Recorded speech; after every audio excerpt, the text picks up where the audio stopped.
The crystal water glass shattered against marble floor as Eleanor Davenport's trembling fingers seized the young waitress's wrist.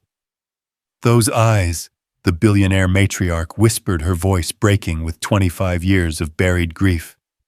"You have my daughter's eyes." Behind her, Alexander Davenport, heir to a $3 billion empire, collapsed, his body hitting the restaurant floor with a sickening thud. In that single moment, Emma Vance's ordinary life exploded into fragments she'd never be able to piece back together. Welcome to a story of lost bloodlines and deadly secrets. I invite you to follow this tale to its shocking end, and please comment below which city you're watching from so I can see how far this story has traveled. The morning rain hammered against the windows of Murphy's restaurant, like an insistent visitor demanding entry. Emma Vance wiped down the same table for the third time, her movements mechanical, practiced from 2 years of identical mornings. The breakfast rush wouldn't start for another hour, but she preferred these quiet moments before Boston awakened fully, before the demands of hungry customers and impatient managers filled every corner of her mind. "You're here early again," Marcus called from the kitchen, his voice carrying the warmth of their easy friendship. "Don't you ever sleep?" Emma smiled without looking up from her work. "Sleep is for people with trust funds, Marcus. Some of us have rent to pay." It was their usual banter, comfortable and predictable. Marcus Chen had been the first person to befriend her when she'd started at Murphy's, a fellow orphan who understood the particular weight of having no family history to anchor you to the world. They shared the same defensive humor, the same careful distance from others that came from learning early that the only person you could truly count on was yourself. "Table 12 needs a wipe down." Sharon, the morning shift manager, emerged from the back office with her clipboard already marking things off her endless list. "And make sure the VIP section is spotless. We have the Davenport party coming in at 9. The name meant nothing to Emma.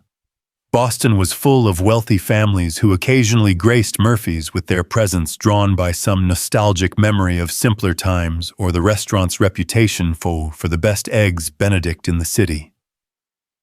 She moved to table 12, her mind already calculating her probable tips for the day, wondering if she'd make enough to cover both rent and the online night classes she'd been taking in business administration. The locket around her neck swung forward as she bent to clean, and she tucked it back beneath her uniform with an unconscious gesture she'd repeated thousands of times.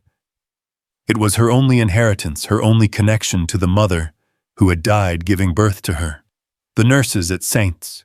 Catherine's orphanage had told her it had been clutched in her mother's hand, that the woman had used her last breath to whisper, "Keep her safe. Tell her I loved her." 26 years, and those words were all Emma had of her history. The rain intensified, turning the world beyond the windows into an impressionist painting of blurred lights and shadowy figures. Emma found herself pausing, watching a woman hurry past under a black umbrella, wondering, as she often did, if somewhere in this city of 750,000 people there might be someone who shared her sharp cheekbones, her unusual gray-green eyes, her stubborn chin. But she'd learned long ago that such wondering led nowhere productive. "Emma, coffee station needs refilling." Sharon's voice cut through her reverie. She moved toward the coffee makers, passing the mirror behind the bar. Her reflection caught her eye, not beautiful exactly, but striking in a way that sometimes made customers look twice. Her auburn hair was pulled back in the required ponytail, but stubborn curls had already begun escaping, framing a face that Marcus once said looked like it belonged in an old painting, one of those portraits where the woman knows secrets she's not telling. "You're doing it again," Marcus said, appearing beside her with a tray of fresh pastries. "Doing what?" "That thing where you stare at yourself like you're trying to solve a puzzle." Emma turned away from the mirror. "Just making sure I look presentable for the morning rush." Marcus wasn't fooled, he never was, but he let it go. They had an unspoken agreement about not pushing too hard on sensitive subjects. It was what made their friendship work. By 8:30, the restaurant had begun filling with its usual morning crowd, business people, grabbing quick breakfasts before important meetings, college students nursing hangovers with strong coffee, and greasy food elderly couples who had been coming to Murphy's for decades and ordered the same meals every time. Emma moved between tables with practiced efficiency, taking orders, refilling coffee cups, deflecting the occasional flirtation with professional grace. She was just delivering a stack of pancakes to table 6 when the atmosphere in the restaurant shifted. It was subtle, a collective intake of breath, a turning of heads, the way conversation dimmed like someone had adjusted a volume knob. Emma looked up to see them entering the Davenport party. Even if she hadn't known they were wealthy, she would have known they were different.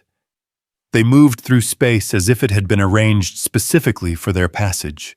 The man who entered first was tall, perhaps 40, with the kind of aggressive handsomeness that suggested he'd never heard the word no in any context that mattered.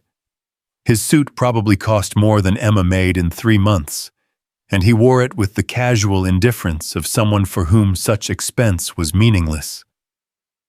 Behind him came 2 women. The younger one was blonde, elegant, in the studied way of someone who had taken lessons in elegance, her smile bright, but somehow hollow, like a well-lit room with no one home. But it was the older woman who drew Emma's attention. Eleanor Davenport moved with a grace that had nothing to do with training and everything to do with inherent dignity. She must have been in her 70s, but she carried her age like a crown rather than a burden. Her silver hair was swept up in a style that had probably been fashionable 50 years ago and had transcended fashion to become simply classic. Her eyes, a striking gray-green, swept the restaurant with an alertness that belied her aged appearance. "The VIP section is ready, Mr. Davenport." Sharon had materialized beside them, her usual brisk efficiency replaced with something approaching deference. Alexander Davenport nodded without really acknowledging her, already pulling out his phone. "We'll need privacy. I have calls to make." "Of course, sir. Emma will be your server this morning." Emma approached her order pad, ready, her service smile in place. "Good morning, welcome to Murphy's. Can I start you with some coffee?"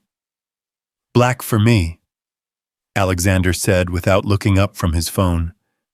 "Sophia." The blonde woman touched his arm lightly. "You know I only drink green tea in the mornings, darling." "And for you, ma'am?"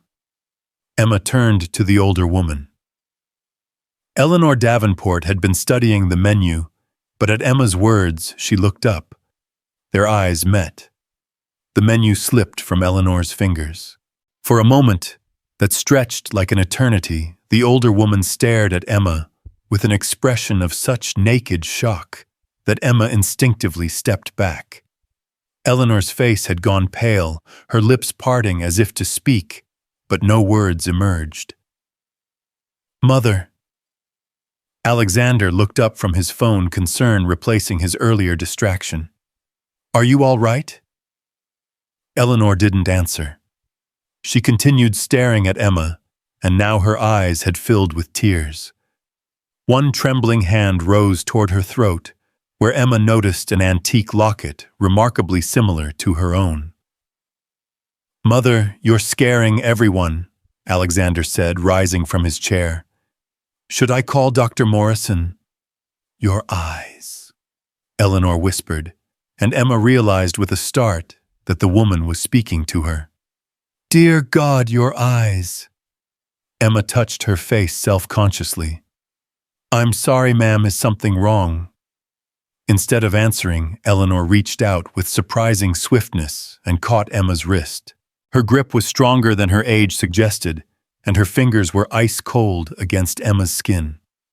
"You have my daughter's eyes," Eleanor said, her voice breaking on the words. "Lillian's eyes. How is this possible? Who are you? Mother, stop this." Alexander moved to intervene, but Eleanor's grip only tightened. "What's your name?" Eleanor demanded. "How old are you? Who were your parents?" Emma tried to pull back, alarmed by the intensity of the woman's questions and the way other diners were beginning to stare. "My name is Emma Vance. I'm 26. I don't know who my parents were. I was raised at St. Catherine's Orphanage. Please, Mrs. Davenport, you're hurting me." At the mention of St. Catherine's, Eleanor swayed on her feet.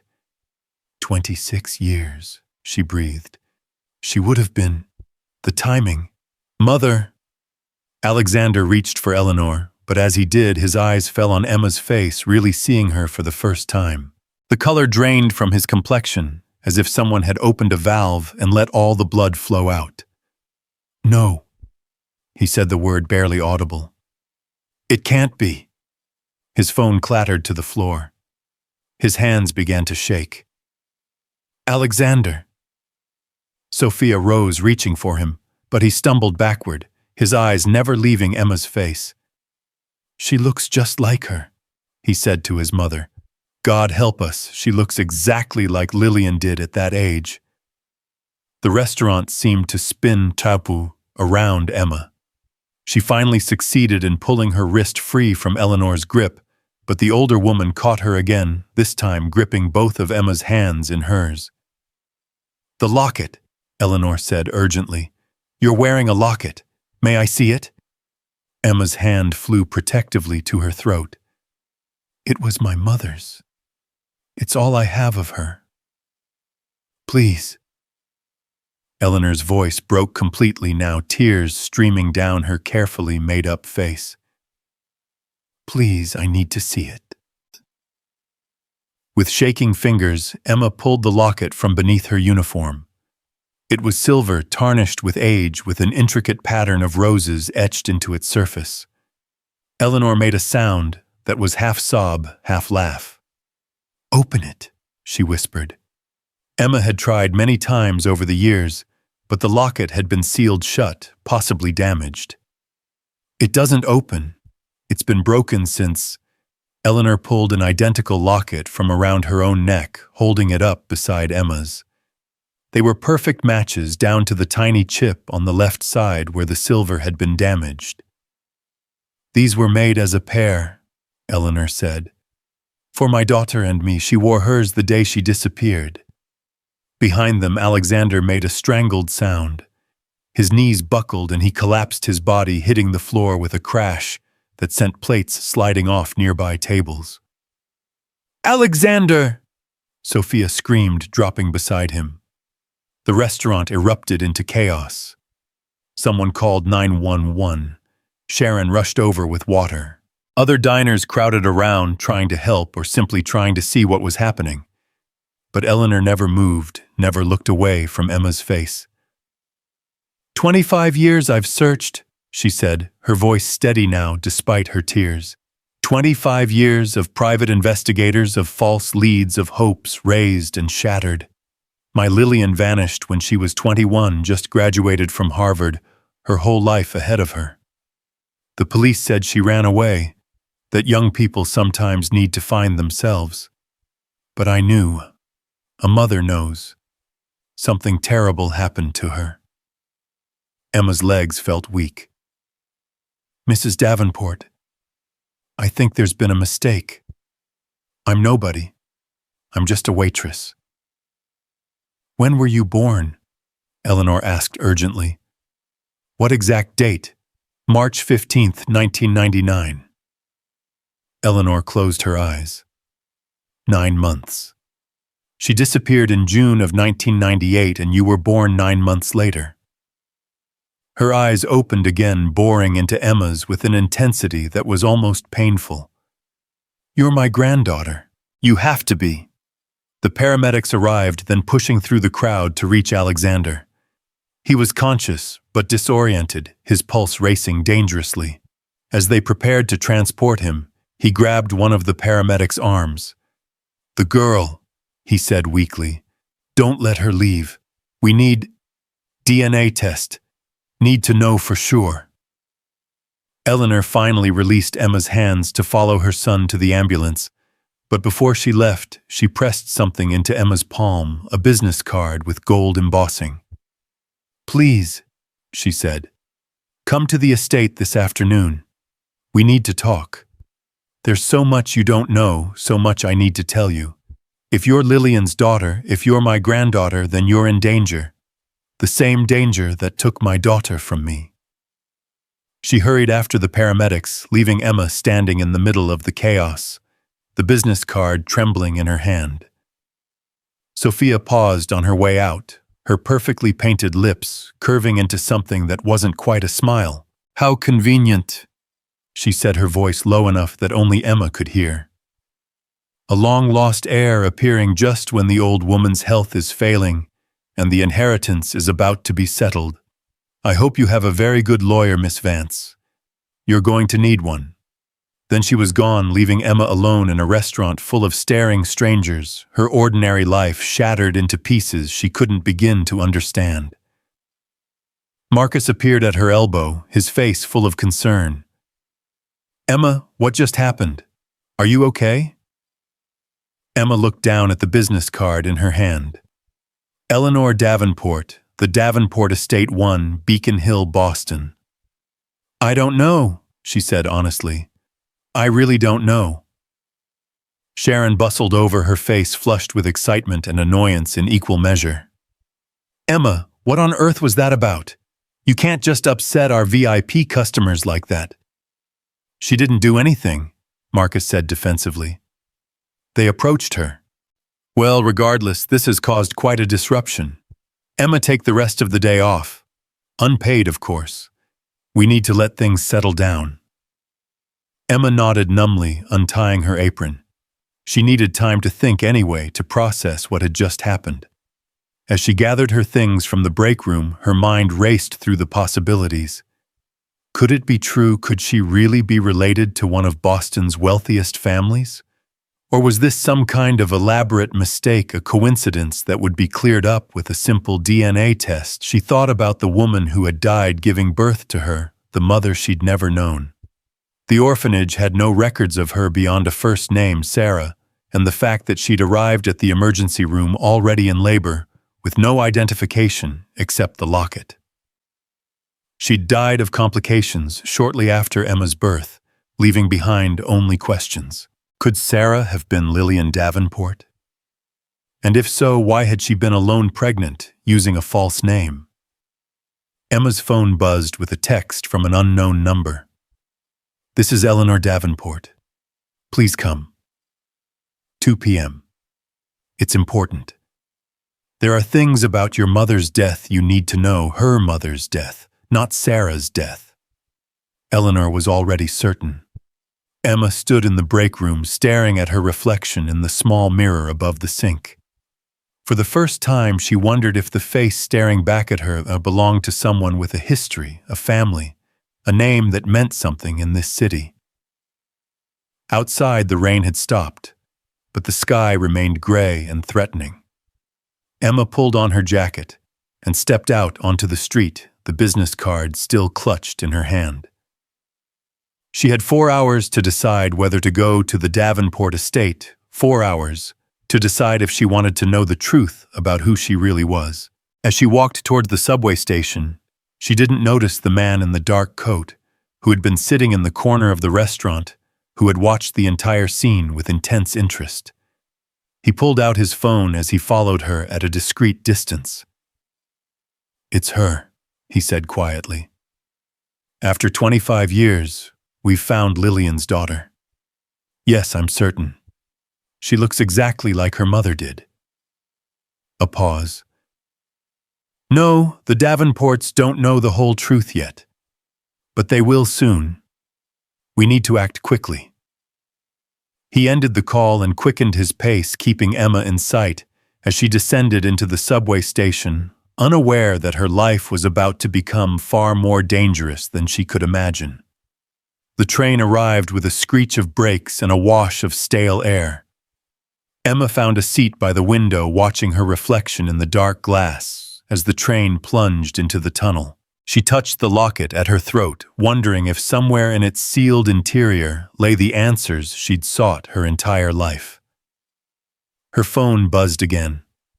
This time it was Marcus. Emma, be careful. I just Googled the Davenports. Their daughter's disappearance was huge news 25 years ago. There were rumors of foul play connections to organized crime. This might not be the fairy tale you're hoping for.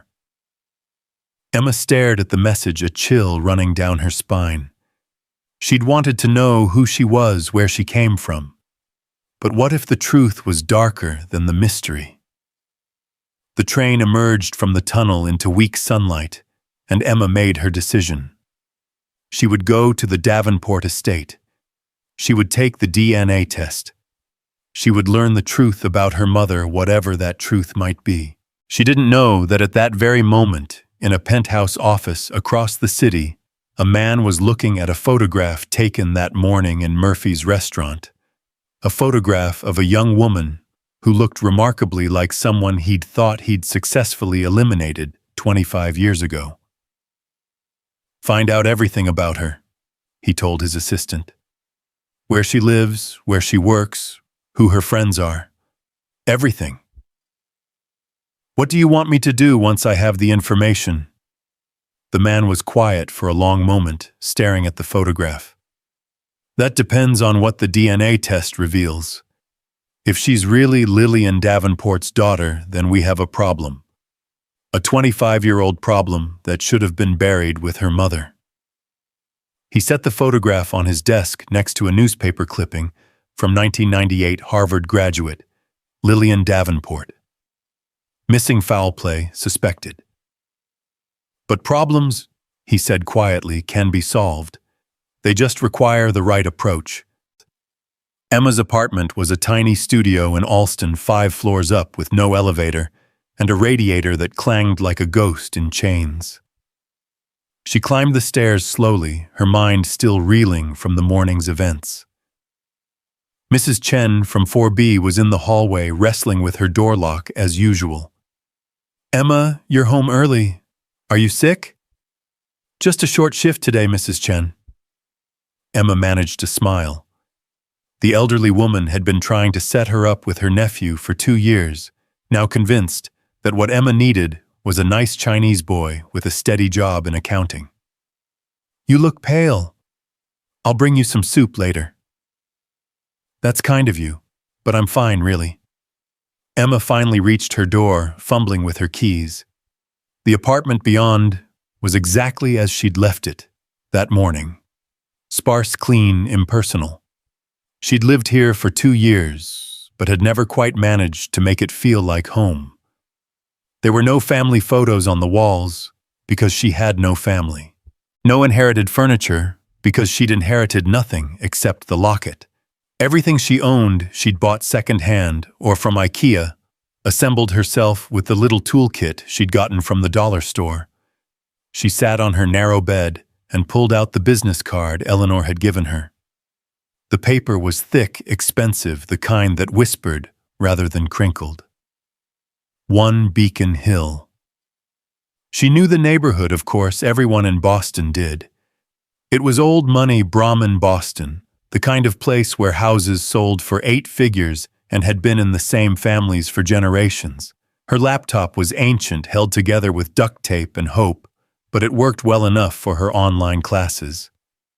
She opened it now and typed Lillian Davenport disappearance into the search bar. The results were overwhelming. Hundreds of articles dating back to June 1998. She clicked on the first one from the Boston Globe. Concerns are growing for Lillian Davenport.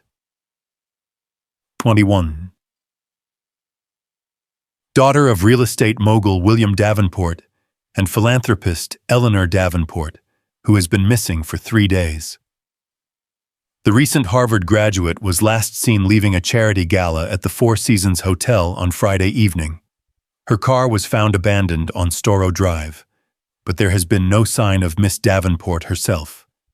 Police are investigating all possibilities, including foul play. There was a photograph with the article. Emma's breath caught. It was like looking at herself in a vintage filter, the same bone structure, the same unusual eyes, even the same way of tilting her head slightly when photographed. But where Emma's expression in photos tended toward serious Lillian Davenport, was laughing, her whole face alight with joy. She scrolled through more articles. The search had been extensive, involving federal agencies, private investigators, even a psychic that Eleanor had hired in desperation. There were theories Lillian had run away with a secret boyfriend, she'd been kidnapped for ransom that never came, she'd witnessed something she shouldn't have, and been silenced. But no body was ever found, no credible sightings ever confirmed. One article from 6 months after the disappearance caught her attention. William Davenport dies of heart attack, family tragedy continues.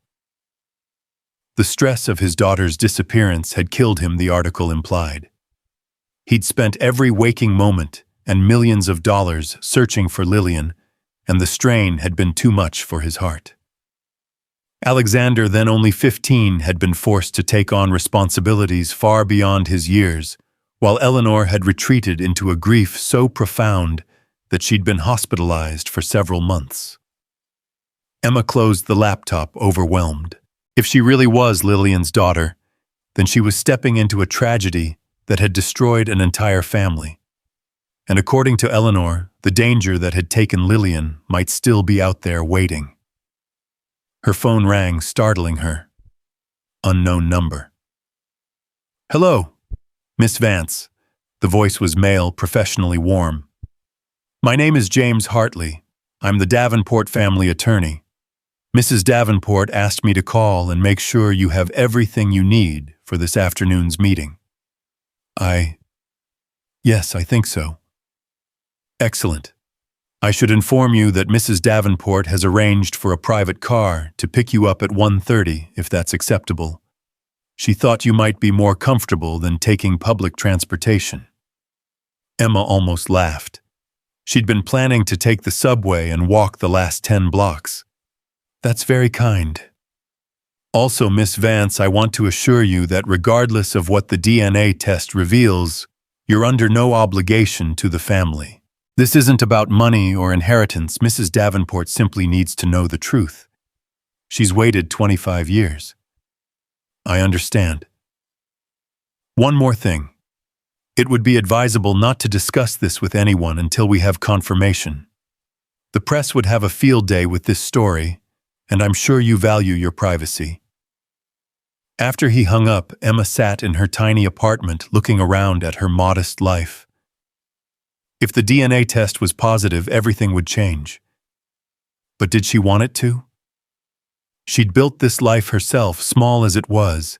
It was hers, earned with her own work, her own choices. What would it mean to suddenly be someone else, someone with a family, a history, a fortune she'd done nothing to earn? At 1:15, she stood and looked at herself in the mirror. She was wearing her best outfit, a simple black dress she'd bought for job interviews, paired with the only nice shoes she owned. It seemed woefully inadequate for Beacon Hill, but it was all she had. She touched the locket one more time, thinking of the woman who had died bringing her into the world. Sarah or Lillian.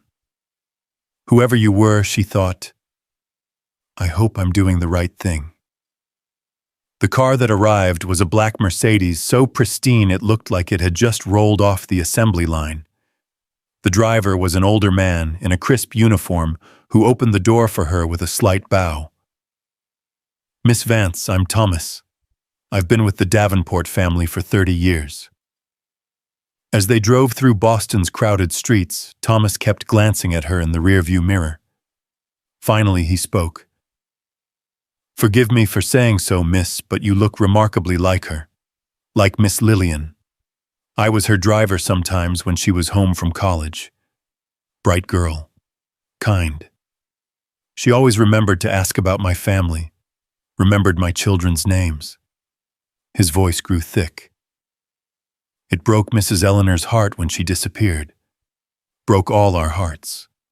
You don't think she ran away?" Thomas's hands tightened on the steering wheel.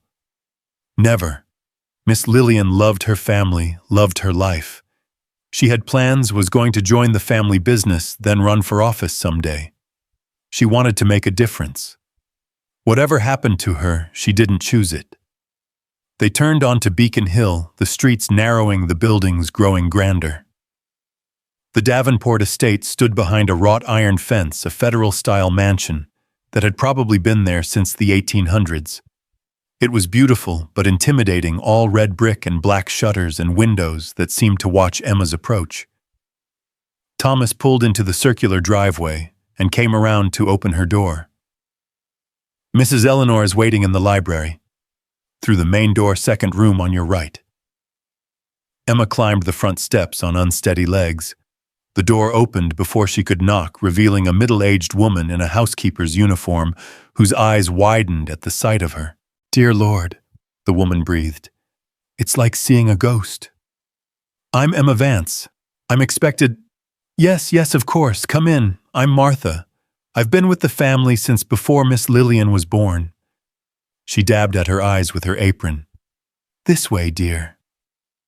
The interior of the house was even more impressive than the exterior, all marble floors and oil paintings and furniture that belonged in a museum. Emma felt acutely out of place, aware of every scuff on her shoes, every pill on her dress. The library door was ajar.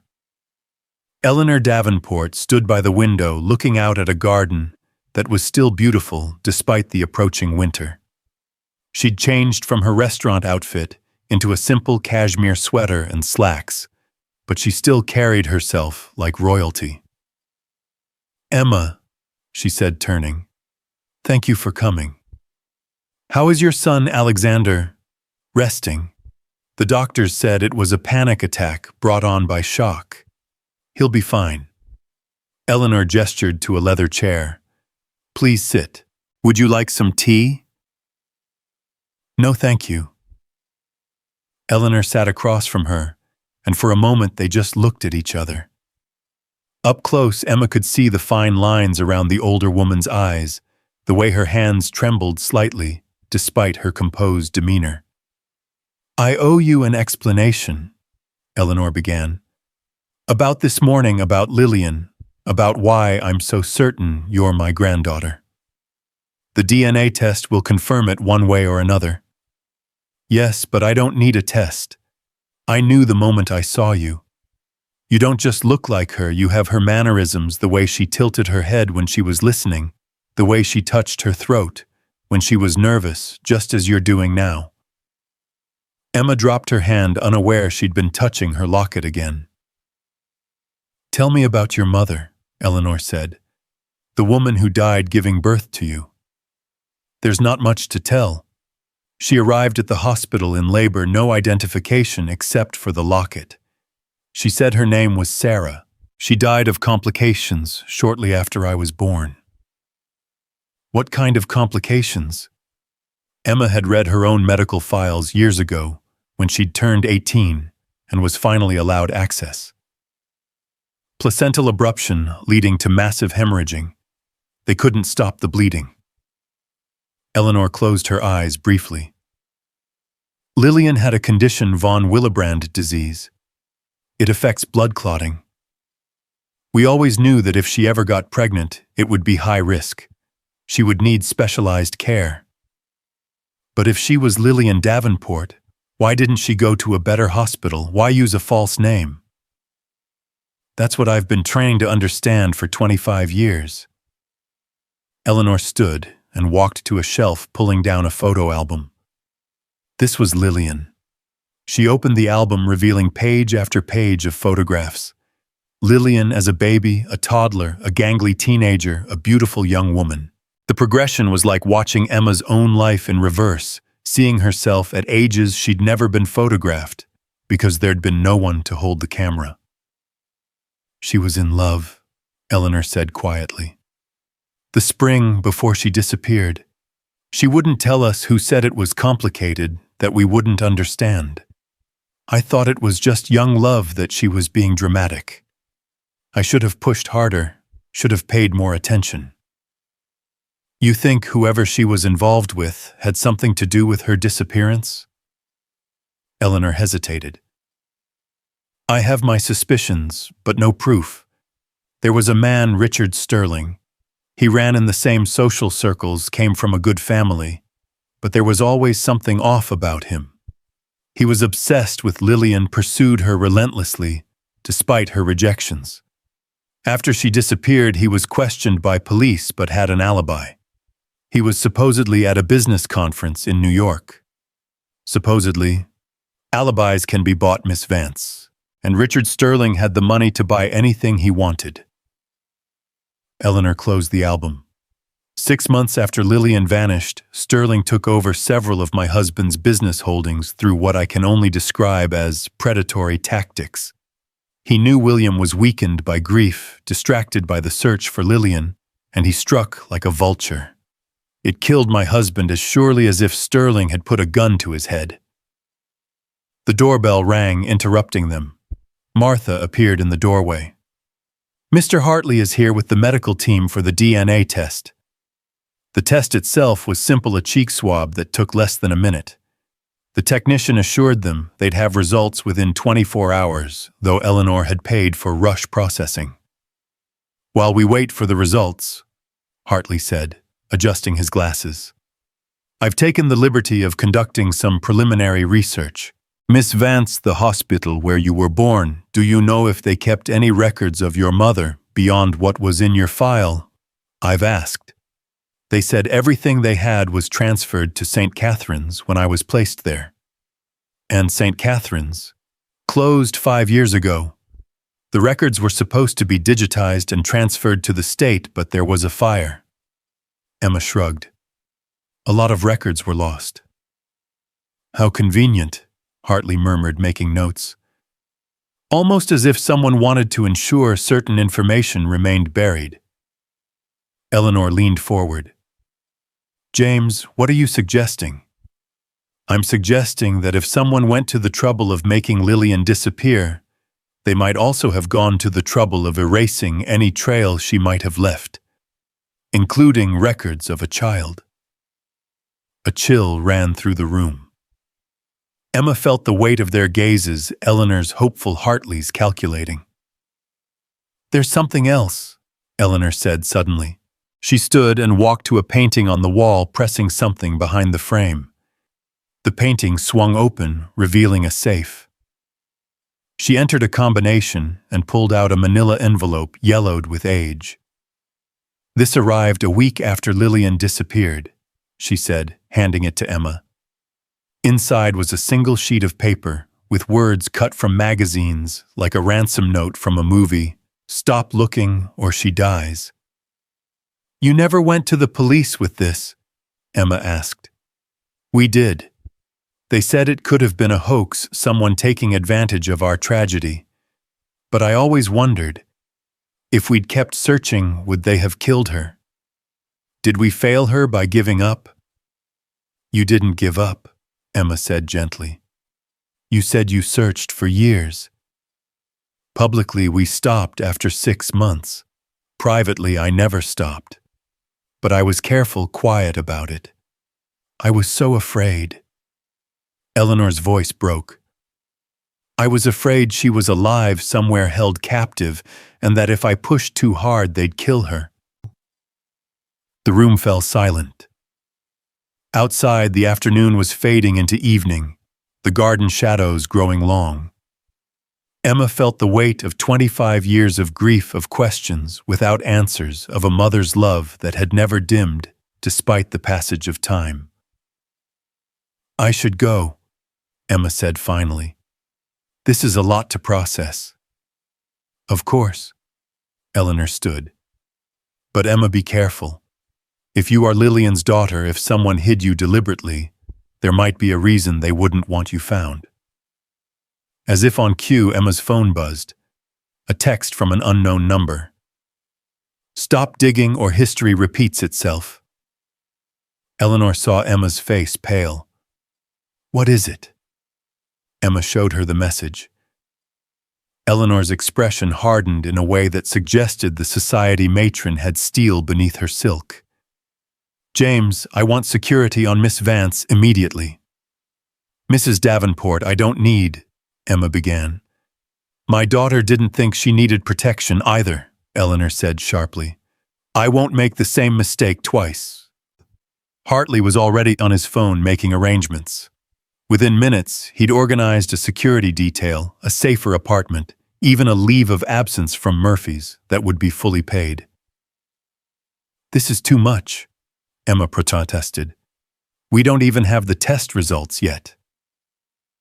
The test will confirm what I already know, Eleanor said with absolute certainty. You're my granddaughter. You're all I have left of Lillian, and I will not lose you too. As Thomas drove Emma home now with a security car following, she felt her simple life slipping away like sand through her fingers. This morning she'd been nobody, a waitress with no past and an uncertain future. Now she might be the heir to one of Boston's great fortunes, but also the target of someone who had possibly killed her mother. The man in the dark coat was waiting outside her building, leaning against a lamppost with studied casualness. As the Mercedes pulled up, he straightened his hand, moving toward his pocket. The security detail was faster. Two men materialized beside him before Emma even realized what was happening. There was a brief struggle, a flash of metal, a knife, not a gun, and then the man was on the ground, subdued. Miss Vance, stay in the car, Thomas ordered, but Emma was already opening the door. The man on the ground looked up at her, and his lips curved into a smile that made her blood run cold. You look just like her, he said, just like Lillian when I saw her last. When she begged for her life. When she begged for your life. Emma's knees nearly buckled. One of the security guards hauled the man to his feet. You're making a mistake, the man continued, still smiling that terrible smile. Some secrets should stay buried. Your mother learned that the hard way. Did you kill her? Emma demanded, finding her voice. Did you kill Lillian Davenport? The man laughed. I'm just a messenger, little girl, but if you keep digging, you'll find out exactly what happened to Mommy. And then the same thing will happen to you. The police arrived within minutes, taking the man into custody. He went willingly, still smiling, refusing to give his name or answer questions. Emma stood on the sidewalk shaking as the reality of her situation finally hit home. Miss Vance, Thomas said gently, we should get you somewhere safe. She nodded, unable to speak. As they drove away, not to her apartment, but to a safe house Hartley had arranged, Emma thought about the mother she'd never known, who might have died trying to protect her. Lillian Davenport had hidden her pregnancy, hidden her child, hidden Emma so well that it had taken 25 years for the truth to surface. But now that it had the people who had wanted Lillian dead, knew Emma existed, and they were coming for her. The safe house was a brownstone in Back Bay, unremarkable from the outside but fortified like a fortress within. Emma hadn't slept in the 3 days since the encounter with the man outside her apartment. Every time she closed her eyes, she saw his smile, heard his words about her mother begging for her life. The security team rotated in 8-hour shifts, their presence both comforting and suffocating. Marcus had been calling non-stop, but Hartley advised her not to answer, not until they knew more about who was targeting her.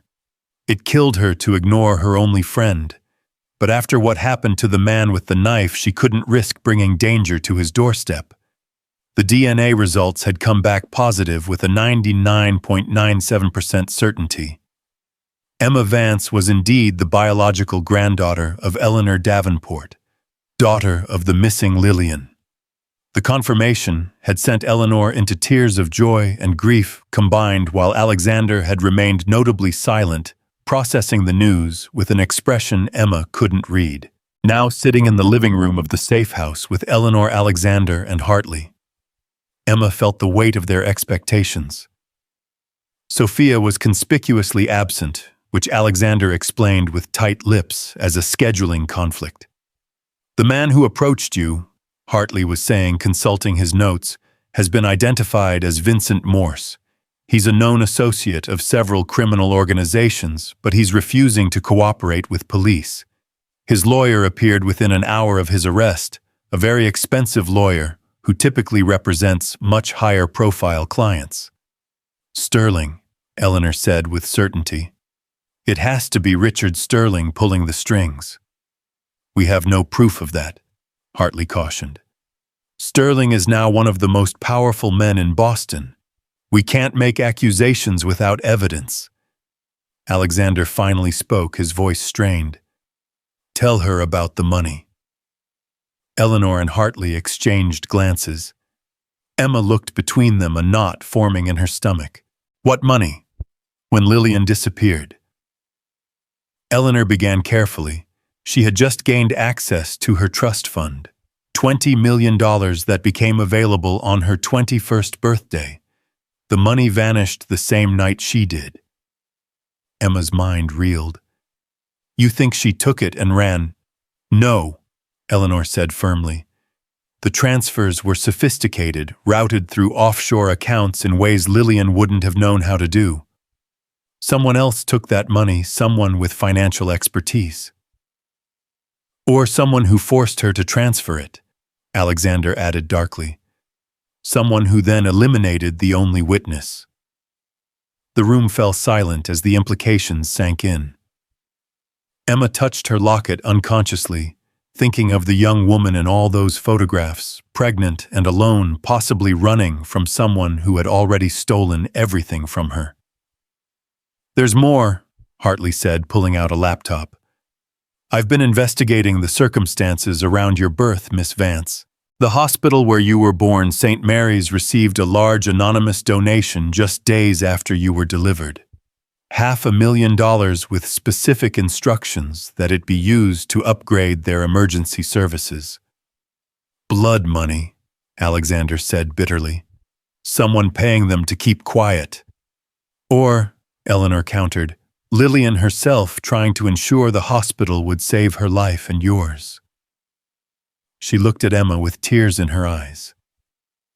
She might have known she was dying, might have used what resources she had left to protect you. Emma stood abruptly, needing space, needing air. She walked to the window, looking out at the tree-lined street below. A normal neighborhood full of normal people living normal lives, the kind of life she'd had just days ago. Why didn't she come home? Emma asked without turning around. If she was pregnant, if she was in trouble, why didn't she come to you for help? Eleanor's voice was heavy with years of asking herself the same question. That's what I've never understood. We would have protected her, would have welcomed her back with open arms, no matter what had happened. Unless, Alexander said slowly, she couldn't come back. Unless someone had something on her, some threat that kept her away. Emma turned back to face them. The man Vincent Morse, he said she begged for my life. Not just hers, mine specifically. What if she stayed away to protect me? What if she knew that coming home would put me in danger? Before anyone could respond, Hartley's phone rang. He listened for a moment, his face growing increasingly grave. There's been a development. Vincent Morse was found dead in his cell an hour ago. Apparent suicide, though the circumstances are suspicious. Eleanor went pale. They're cleaning up loose ends. Which means, Alexander said, standing, Emma is in more danger than we thought. If they're willing to kill their own people to keep them from talking. The sound of breaking glass interrupted him. Something flew through the window, landing on the carpet with a soft thud. It was a brick with a note attached. The security team burst in, weapons drawn, but the street outside was empty. Hartley carefully picked up the brick, unfolding the note with gloved hands. Last warning, he read aloud. Stop looking for answers or join Lillian. Emma felt her knees go weak. Alexander caught her arm, steadying her, and she was surprised by the genuine concern in his eyes. "We need to move you," the head of security said. "This location is compromised." As they prepared to leave, Eleanor pulled Emma aside. "There's something I haven't told you," she whispered urgently. "Something I've never told anyone, not even Alexander." Emma waited, her heart pounding. "A week before Lillian disappeared, she came to me late at night. She was crying, terrified. She said she'd discovered something terrible, something about someone we knew and trusted. She said she had proof, but needed time to figure out what to do with it." "What kind of proof?" "Documents," she said. "Financial records that showed massive fraud, money laundering connections to organized crime. She wouldn't tell me who was involved, said it was too dangerous for me to know. She made me promise that if anything happened to her, I would look in her childhood hiding place." Emma gripped Eleanor's hands. "Did you look?" "The house was searched top to bottom by police, by private investigators. If there was something hidden, we never found it. But Emma, if you really are her daughter, if she survived long enough to give birth to you, maybe she told someone else. Maybe she left some clue about where she hid the evidence." They were ushered into separate cars for safety, but Eleanor pressed something into Emma's hand before they parted. It was a key, old and ornate. "To Lillian's room," Eleanor explained. "I've kept it exactly as she left it. Maybe you'll see something we missed." The new safe house was an apartment in a high-security building downtown, complete with doormen and surveillance cameras. Emma felt like a prisoner in a tower, cut off from her real life, trapped in someone else's tragedy that had somehow become her own. That night, unable to sleep again, she sat studying everything Hartley had compiled about her mother's disappearance. Police reports, newspaper clippings, private investigator notes, 25 years of questions without answers. One detail caught her attention. The night Lillian disappeared, she'd been at a charity gala for the Boston Arts Foundation. The guest list read like a who's who of Boston society, including Richard Sterling. But Sterling's alibi placed him in New York that night, confirmed by hotel records and conference attendance sheets. Emma pulled up photos from the gala on her laptop, images that had been published in society magazines. There was Lillian in the stunning blue gown, smiling, but with something strained around her eyes. There was Sterling in several photos, always watching Lillian, always positioned where he could see her. But wait. Emma zoomed in on one photo, a group shot taken late in the evening. The timestamp showed 11:47 p.m. Sterling was clearly visible in the background. But according to his alibi, he had checked into his New York hotel at 11:15 p.m. It was impossible. He couldn't have been in both places. Emma's hands shook as she reached for her phone to call Hartley, but it rang before she could dial. Unknown number. Against her better judgment, she answered. "Hello, Emma." The voice was female, soft, vaguely familiar. "Don't hang up, please." "Who is this?" "Someone who knew your mother. Someone who's been waiting 25 years for you to surface." A pause. "My name is Rebecca Chen. I was Lillian's best friend. I was with her the night she disappeared." Emma's breath caught. "The police said she left alone." "The police were told what certain people wanted them to be told. Listen carefully, I don't have much time. There's a coffee shop on Commonwealth Avenue called The Blue Rose. Be there tomorrow at noon. Come alone." "That's not possible. I have security." "Then you'll never know the truth about what happened to your mother, or why she chose to die rather than let them find you." The line went dead. Emma stared at her phone, her mind racing. This could be a trap, another attempt to get to her. But it could also be the break they'd been looking for, someone who actually knew what happened that night. She looked at the photo again, at Sterling watching her mother with predatory intensity, at Lillian's forced smile, at all the faces of people who might have known something, might have seen something, might have stayed silent for 25 years. The next morning, she told the security team she needed to go to the Davenport house to look through Lillian's room.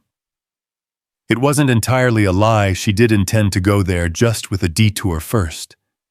When they arrived at Beacon Hill, she convinced them to wait outside, arguing that she needed privacy to process her emotions. Eleanor wasn't home, having gone to a doctor's appointment with Alexander. Martha let her in, tears streaming down the housekeeper's face at the sight of her. "It's like she's come back to us," Martha whispered. "You even walk like her." Lillian's room was a time capsule preserved exactly as it had been in 1998. Concert tickets were still pinned to a bulletin board, textbooks still stacked on the desk, clothes still hanging in the closet. It smelled faintly of the perfume she'd worn, something floral and expensive. Emma moved through the space slowly, touching objects that her mother had touched, sitting on the bed where her mother had slept. She tried to think like Lillian tried to imagine, where a scared 21-year-old would hide something important. The childhood hiding place Eleanor had mentioned. Where would that be? Emma examined the floorboards, the walls, even the ceiling, but found nothing. She was about to give up when she noticed something odd about the bookshelf. One section of books seemed dustier than the others, as if they hadn't been moved in years, while the surrounding books had been handled during the various searches.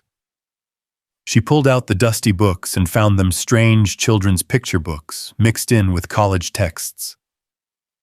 Why would Lillian have kept these unless... Emma opened one of the picture books, Alice in Wonderland, and found it had been hollowed out.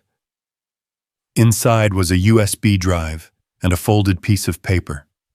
Her hands trembled as she unfolded the paper. It was a handwritten note in what must have been Lillian's writing. "If you're reading this, something has happened to me." The evidence on this drive proves that Richard Sterling has been laundering money for the Irish mob for years, using his legitimate businesses as fronts. He killed Tommy Martinez when Tommy threatened to expose him. "He's threatened to kill my family if I go to the police. I'm pregnant with Tommy's child, and Sterling has promised to kill us both if I don't disappear. I'm leaving to protect my baby and my family. I'm so sorry. Tell my mother I love her. Tell her the baby's name is Emma, after her grandmother." Emma's legs gave out, and she sank to the floor. Tommy Martinez, she'd seen that name in the police reports. A young man from Southie who'd gone missing 3 months before Lillian disappeared. Body found in the harbor, ruled a gang-related killing. Her father. Her father had been murdered by Sterling. She plugged the USB drive into her phone with an adapter she'd brought, quickly copying the files to cloud storage before hiding the drive again. The documents were extensive bank records, emails, photographs of Sterling meeting with known criminals, evidence of dozens of murders made to look like accidents or suicides, including one that made her blood run cold, a plan to eliminate Lillian Davenport dated 2 days before she disappeared. Emma checked the time. 11:30. If she was going to make it to the Blue Rose, she had to leave now. She slipped out through the servants' entrance. Martha had shown her a route that led to the garden, and then to a back gate that opened onto a different street. The coffee shop was crowded with the lunch rush, perfect cover for a clandestine meeting. Emma found a corner booth and waited, her heart pounding. At exactly noon, a woman slid into the seat across from her. Rebecca Chen was in her late 40s, elegant despite the lines of strain around her eyes. She looked around nervously before speaking. "You look so much like her, it hurts," she said softly. "I loved Lillian like a sister. Tell me what happened that night." Rebecca pulled out a phone showing Emma a photo. It was Lillian, clearly pregnant, standing beside a young man with dark hair and kind eyes.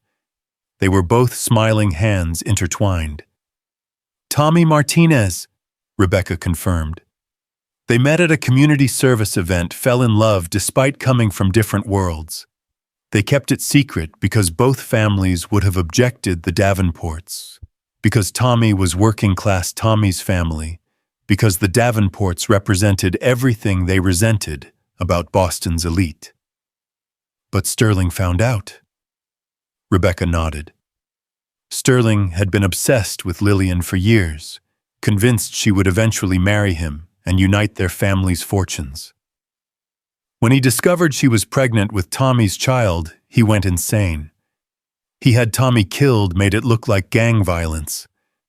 Then he gave Lillian an ultimatum: disappear forever or watch her entire family die. Why didn't she go to the police? With what proof? Sterling had cops on his payroll, judges, prosecutors. And he showed her photos, her mother at the grocery store with a sniper's crosshairs superimposed over her head, Alexander at school with a similar target on his back. He told her he had people ready to act the moment she tried to expose him. Emma felt sick. So she ran. She transferred the money from her trust fund to accounts Sterling controlled. He called it payment for her family's safety. Then she was supposed to leave the country. But she couldn't do it. She was about to give birth, and she wanted her child to have a chance at a normal life, not to spend forever running. You helped her hide. For as long as I could. We moved around, staying in motels, paying cash. But someone was always one step behind us. Finally, when she went into labor, I drove her to St. Mary's. She used a fake name, begged me to leave so I wouldn't be connected to her. The last thing she said was to make sure her baby was safe. Rebecca was crying now, years of guilt and grief pouring out. I should have stayed, should have protected her. But I was young and scared, and Sterling's people were everywhere. When I heard she'd died, I wanted to come forward, but Sterling visited me personally. He said if I ever spoke about Lillian or the baby, he'd kill my whole family. I believed him. I stayed silent and watched the Davenports grieve, knowing I could have given them answers. Why speak up now? Because Sterling is running for governor. Because he's about to have more power than ever. And because when I saw you on the news after that scene at the restaurant, I knew Lillian's daughter had finally come home. You're the only one who can stop him now.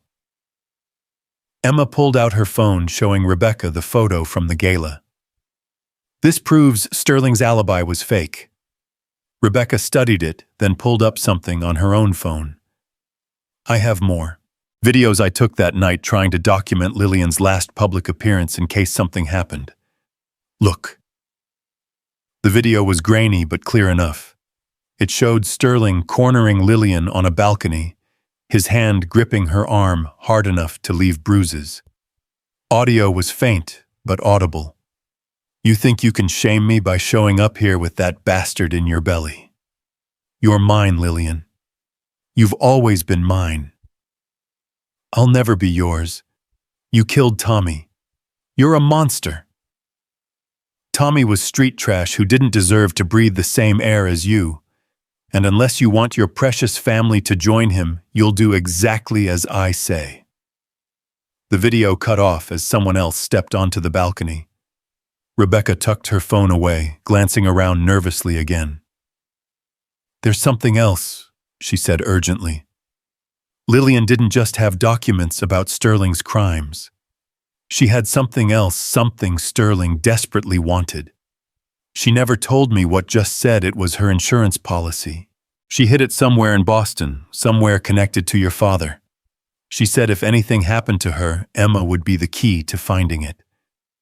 Before Emma could ask more questions, Rebecca's phone buzzed. Her face went white as she read the message. They know I'm here. They know I'm talking to you. She stood abruptly. Get out, now, through the kitchen. The front door of the coffee shop burst open. 3 men in dark suits entered, scanning the crowd. Emma didn't wait to see more. She ducked into the kitchen past startled staff and out the back door into an alley. She could hear shouting behind her, footsteps running. She ran too, her heart pounding, turning randomly down streets and alleys trying to lose her pursuers. Finally, she ducked into a bookstore, hiding behind shelves, watching through the window as the men ran past. Her phone rang. Eleanor. Emma, where are you? Security says you vanished from the house. We're worried sick. I'm okay. I'm coming back. But Eleanor, I found it. I found the proof about what happened to Lillian. Dear God.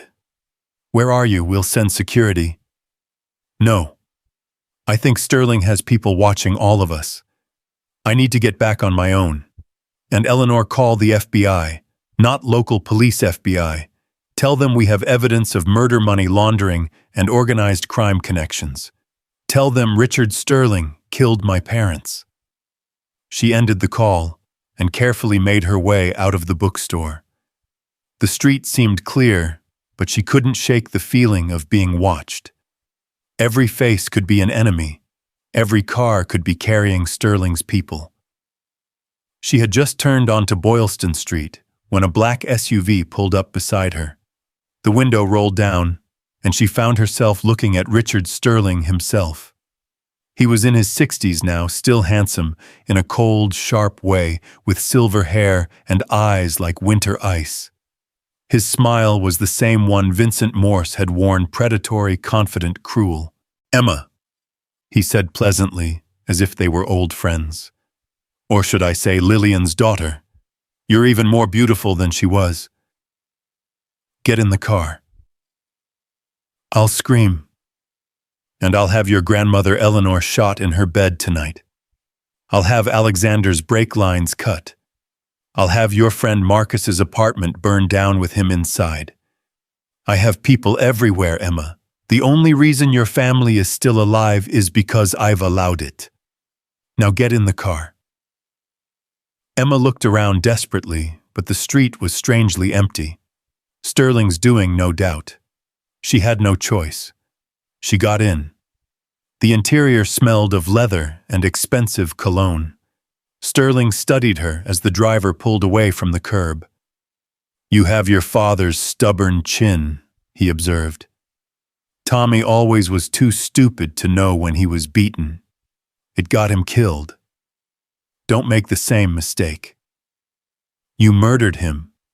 You murdered my mother. Your mother died from medical complications.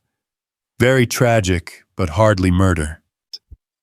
She died because you hunted her while she was pregnant, forced her to hide, kept her from getting proper medical care. Sterling shrugged. Semantics.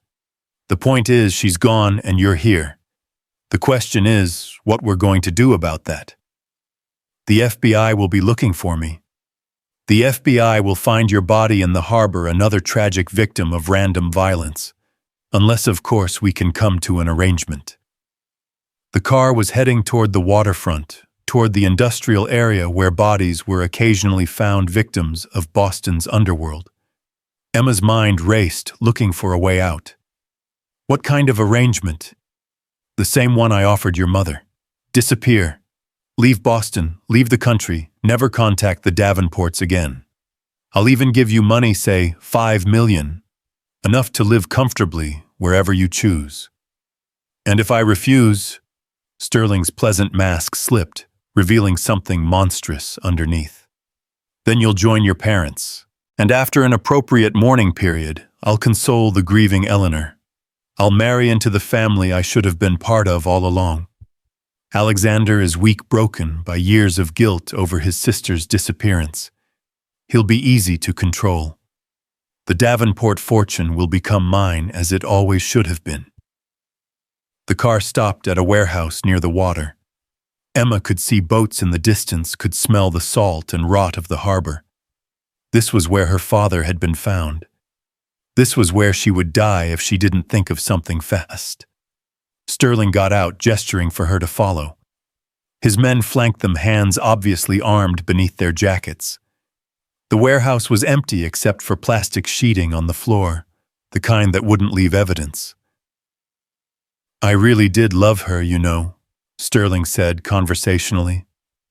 Lillian was everything I wanted, beautiful, intelligent, connected. We would have been perfect together. But she chose trash instead, chose to pollute her bloodline with a nobody from Southie. She chose love, Emma said, surprised by the steadiness of her own voice. Something you'll never understand. Sterling backhanded her the blow, sending her to the ground. She tasted blood, felt the world spin. Your mother said the same thing. Right before she begged me to spare her baby's life, she offered me everything, the evidence she'd gathered, the location of certain documents. I needed her silence forever. All to save you. Emma pushed herself up, her hand closing around something in her pocket. The USB drive she'd hidden before leaving Lillian's room. Her only leverage. The documents, she said. The ones Lillian hid. I know where they are. Sterling's eyes sharpened. You're lying. Tommy Martinez owned a storage unit, paid for 25 years in advance before he died. Unit 47 at Boston Self-Storage. Your insurance policy is there, the real books for your organization, the ones that show where all the bodies are buried. Literally. It was a desperate bluff, but she saw Sterling's face change, saw real fear flicker in his eyes. How could you possibly know that? My mother left me clues. Breadcrumbs only her daughter would understand. Take me there and I'll give you everything. But only if you let me walk away afterward. Sterling considered, then nodded to his men. Get the car. As they drove across the city, Emma's mind worked frantically. She had no idea if Tommy Martinez had ever owned a storage unit, but Sterling's reaction suggested there really was something hidden, something he'd been searching for all these years. Her phone buzzed in her pocket. She carefully pulled it out, glancing at the screen. A message from an unknown number, FBI en route. Stall. Rebecca. It had to be Rebecca, somehow tracking her, somehow coordinating with law enforcement. The storage facility was one of those anonymous places that dotted the city, rows of identical units behind chain-link fencing. Sterling's men cut the lock on the gate, and they drove through into the maze of units. Unit 47, Sterling said. If this is a trick, it's not. They found the unit, its door secured with an old padlock. One of Sterling's men produced bolt cutters, and the lock fell away with a sharp crack. Inside was a single filing cabinet and a box. Sterling pushed past Emma, yanking open the cabinet drawers. They were full of documents, financial records, correspondence. His face went white as he read, realizing what he'd found. 25 years, he breathed. 25 years I've been looking for these. While he was distracted, Emma backed toward the door, but Sterling's men blocked her path, guns now drawn. Did you really think I'd let you go? Sterling asked, not looking up from the documents. You know too much, just like your mother. There's one more thing, Emma said desperately. Something that's not here, something Lillian hid separately. Sterling turned to her, suspicious. What? A recording, video and audio of you confessing to Tommy's murder. She was wearing a wire that night at the gala. It's hidden somewhere only I can find. It was another lie, but Sterling couldn't take the chance. His political career, his freedom, everything depended on keeping his crimes hidden. Where? Before Emma could answer, sirens filled the air. Multiple sirens getting closer. Sterling's head snapped up, his eyes wild. You called them? No, but someone did. It's over, Sterling. Give up now and maybe they'll be lenient. Sterling laughed, an ugly sound. Lenient. Do you know how many people I've killed, how many crimes I've covered up? I'm not going to prison. He pulled out a gun, pointing it at Emma. But neither are you. The sirens were almost on top of them now. Red and blue lights flashed through the gaps in the storage unit walls. A voice boomed through a megaphone. Richard Sterling, you are surrounded. Come out with your hands visible. Looks like we're both going to join your parents, Sterling said, his finger tightening on the trigger. The gunshot was deafening in the small space. Emma waited for the pain, for the darkness, but neither came. Sterling stood frozen, a look of surprise on his face, then slowly looked down at the spreading red stain on his chest. Behind him, Alexander Davenport stood in the doorway, a smoking gun in his hand. "That's for my sister," he said quietly. Sterling collapsed, the gun falling from his nerveless fingers. His men threw down their weapons, hands raised as FBI agents swarmed the storage facility. Emma found herself in Alexander's arms, her cousin holding her as she shook with delayed terror and relief. "How did you find me?" "Rebecca Chen called us after you left the coffee shop. She's been in protective custody for the past hour, telling the FBI everything. We tracked Sterling's car through traffic cameras. I insisted on coming with them. I needed to be here. I needed to face him. You saved my life." Alexander's laugh was bitter. "I owed you that much. I knew Sterling was dangerous, knew he was obsessed with Lillian. I should have done something 25 years ago. Maybe if I had, your mother would still be alive." Paramedics rushed in, working on Sterling despite the obvious futility. He was still conscious, his eyes finding Emma's. "The recordings," he gasped. "Where?" Emma knelt beside him, not out of compassion, but to ensure he heard her words. "There are no recordings. There never were. You killed my parents for nothing. You destroyed lives for nothing. And now you'll die, knowing it was all for nothing." Sterling's eyes widened in rage and despair, then went blank. The paramedics stopped working, noting the time of death.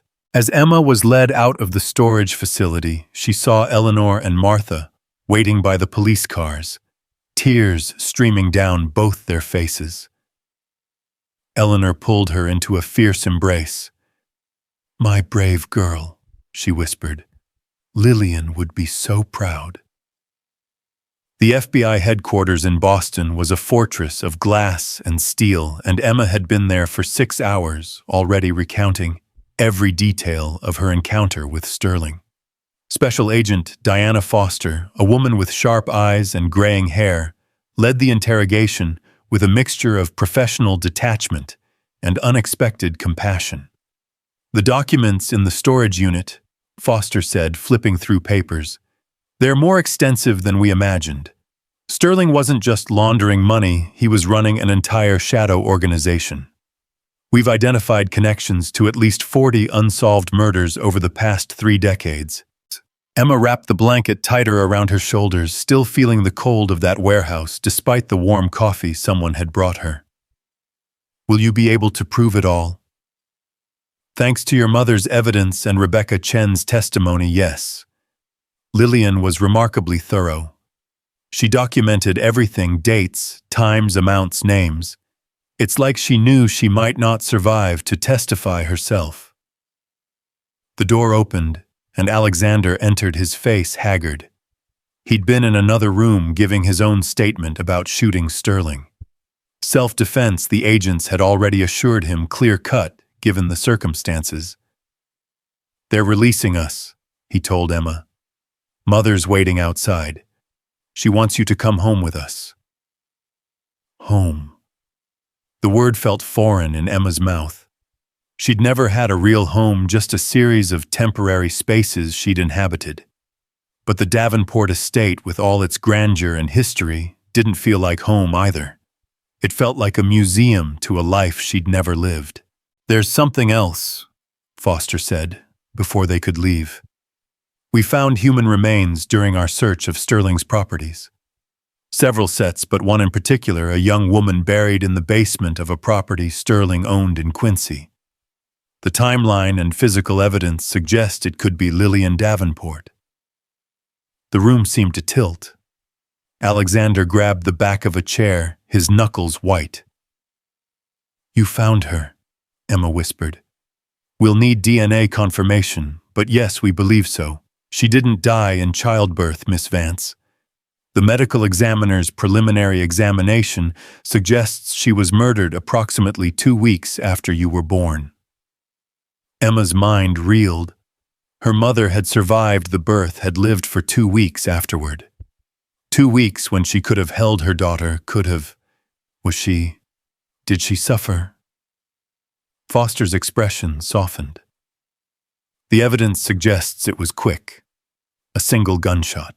Sterling probably tracked her down after she gave birth, after she thought she was safe. Alexander made a sound like a wounded animal. All these years we hoped she might still be alive somewhere, and she was dead within weeks of disappearing. I'm sorry, Foster said, and seemed to mean it. We'll release the remains to your family once our investigation is complete. You can give her a proper burial. Outside the FBI building, Eleanor waited in the back of the Mercedes, her face pale but composed. When she saw them approaching, she opened the door herself, reaching for Emma. My dear girl, she said, pulling Emma close. Come home, please. Emma allowed herself to be pulled into the car, Alexander sliding in beside them. Thomas drove in silence, the city sliding past the windows like a dream. Nobody spoke until they were inside the Davenport estate, safe behind closed doors. They found her, Alexander told his mother gently. They found Lillian.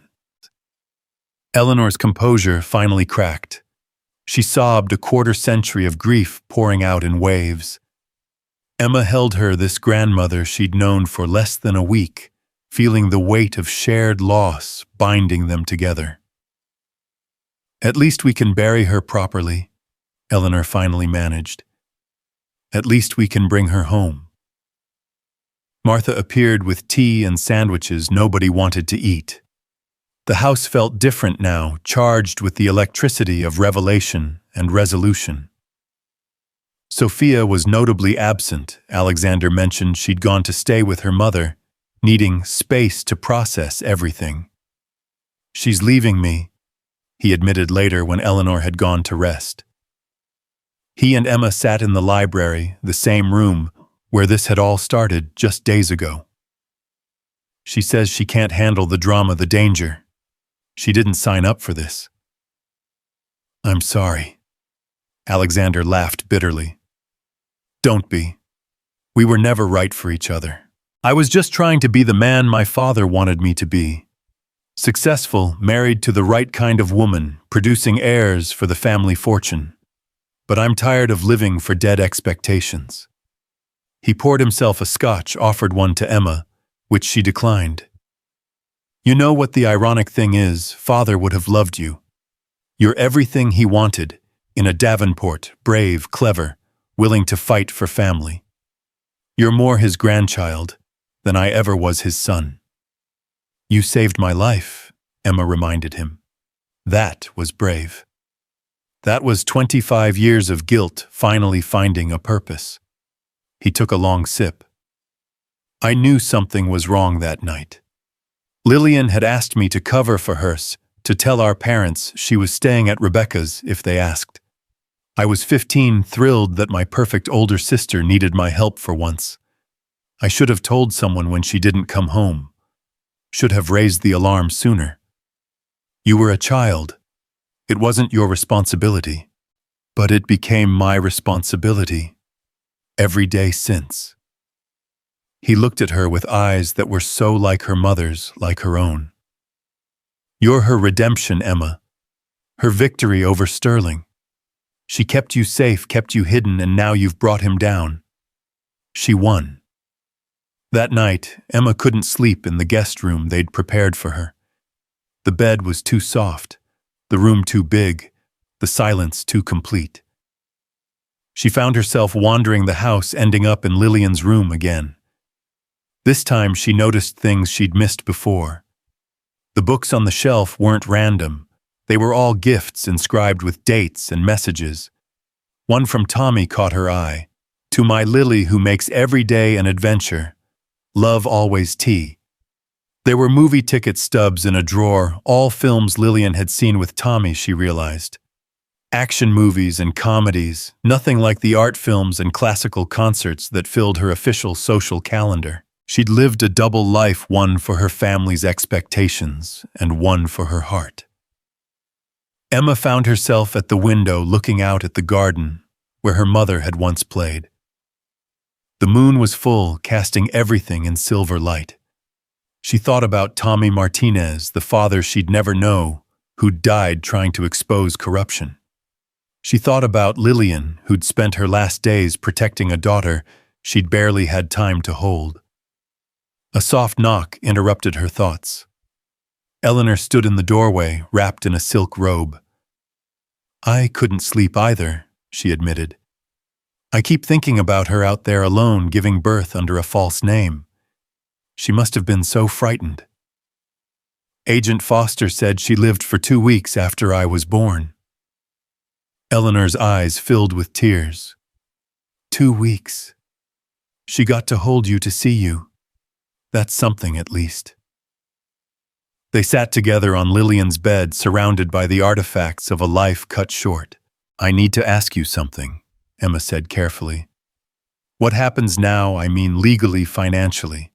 I know Sterling mentioned inheritance, but I don't want—" "You're Lillian's daughter," Eleanor interrupted. "That makes you the rightful heir to her trust fund, which has been growing for 25 years. It also makes you a Davenport, with all that entails. I don't want to take anything from Alexander." "You wouldn't be taking anything.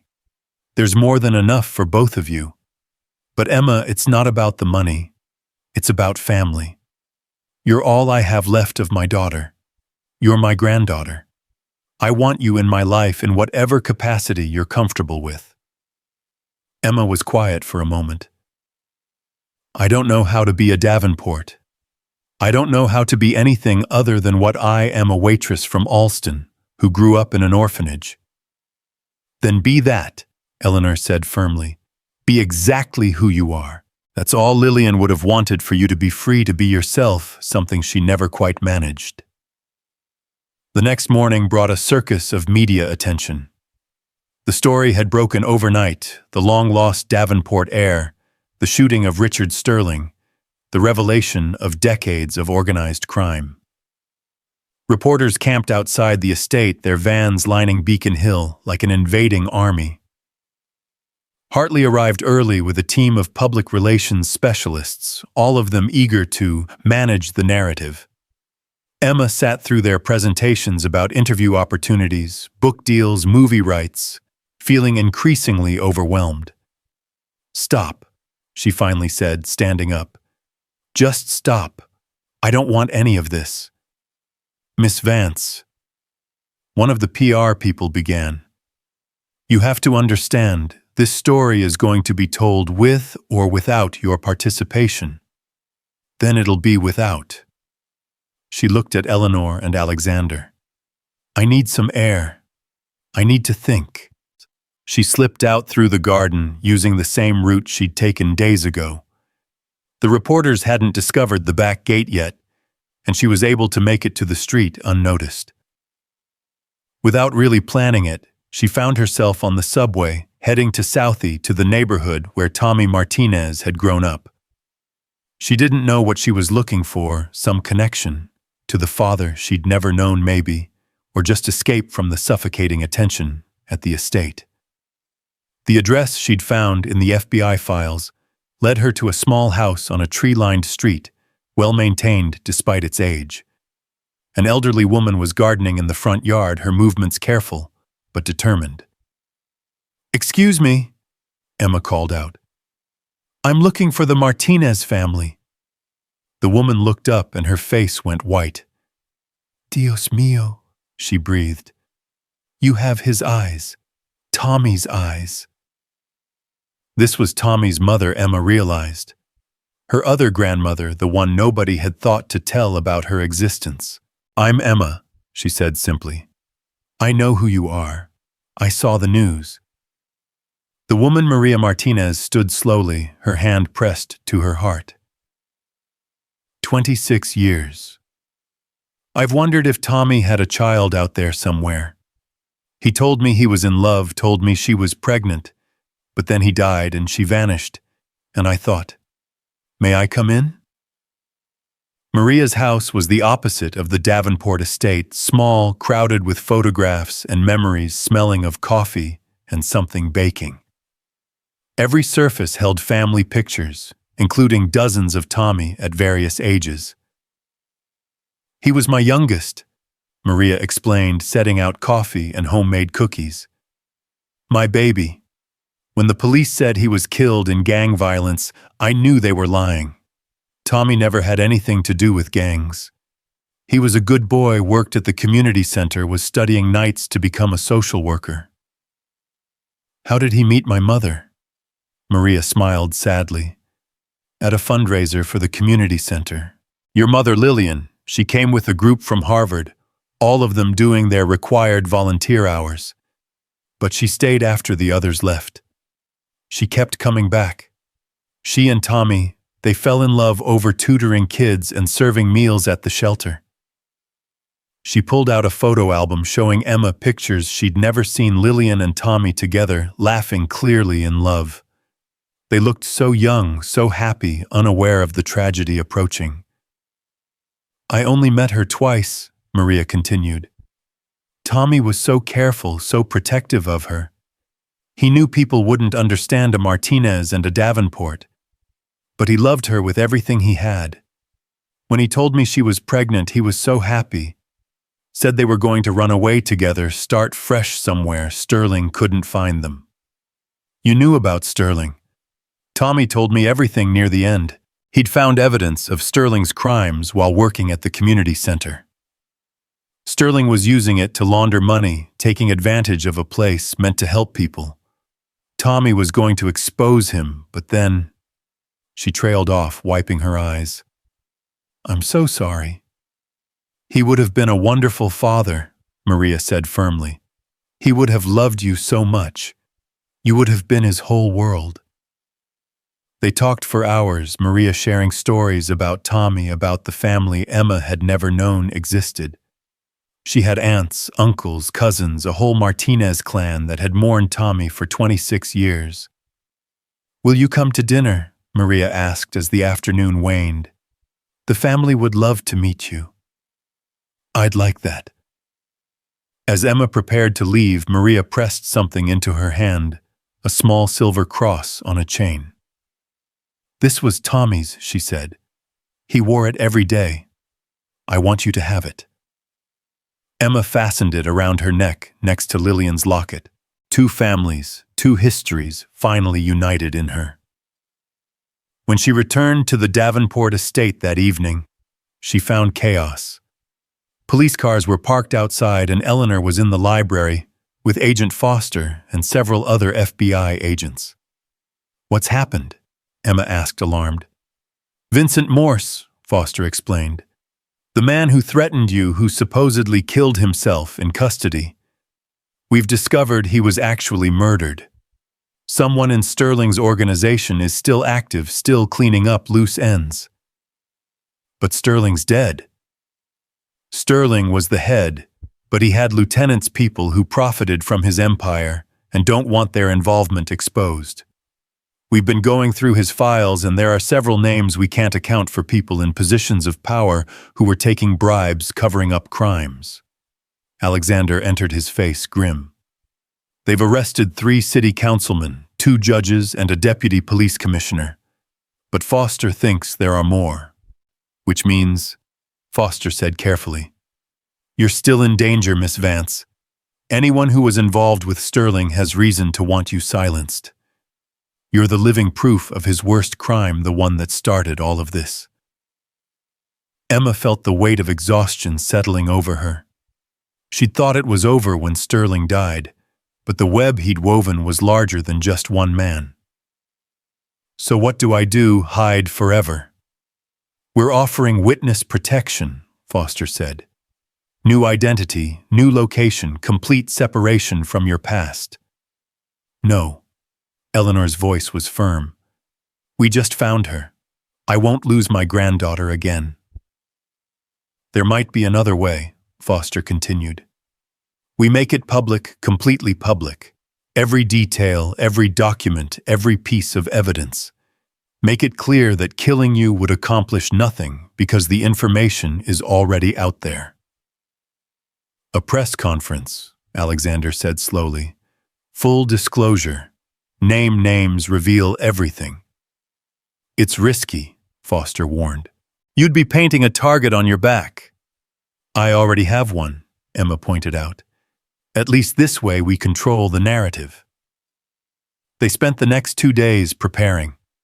Lawyers, FBI agents, and PR specialists worked around the clock to craft a presentation that would expose the full scope of Sterling's criminal empire while protecting ongoing investigations. Emma found herself at the center of a hurricane, but this time she didn't feel alone. Eleanor and Alexander flanked her, the Martinez family offered their support, and even Marcus was allowed to visit once the FBI cleared him. You've had quite the week, he said, attempting their old, easy banter. Just found out I'm an heiress, solved my parents' murders, and got a crime boss killed. You know, typical Boston stuff. But the humor felt forced. They both knew everything had changed. Emma wasn't the person who'd served coffee at Murphy's just a week ago. That life, that simplicity was gone forever. The press conference was scheduled for Friday morning at the federal courthouse.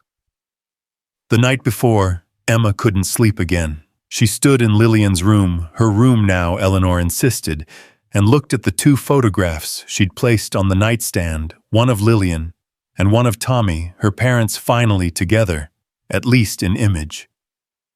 A sound from the garden below caught her attention. Footsteps on gravel too careful to be casual. She moved to the window, peering through the curtains. 3 figures in dark clothing were scaling the garden wall. Emma's blood went cold. She grabbed her phone, calling the emergency number Foster had given her, but before she could speak, the lights went out. The house alarm should have triggered, but there was only silence. Someone had disabled it, someone with inside knowledge of the security system. She heard glass breaking downstairs, then footsteps on the marble floor. They were inside. Emma slipped out of the room, moving barefoot down the hallway. She needed to warn Eleanor, and Alexander needed to get help. But as she reached Eleanor's door, a hand clamped over her mouth from behind. "Don't make a sound," a familiar voice whispered.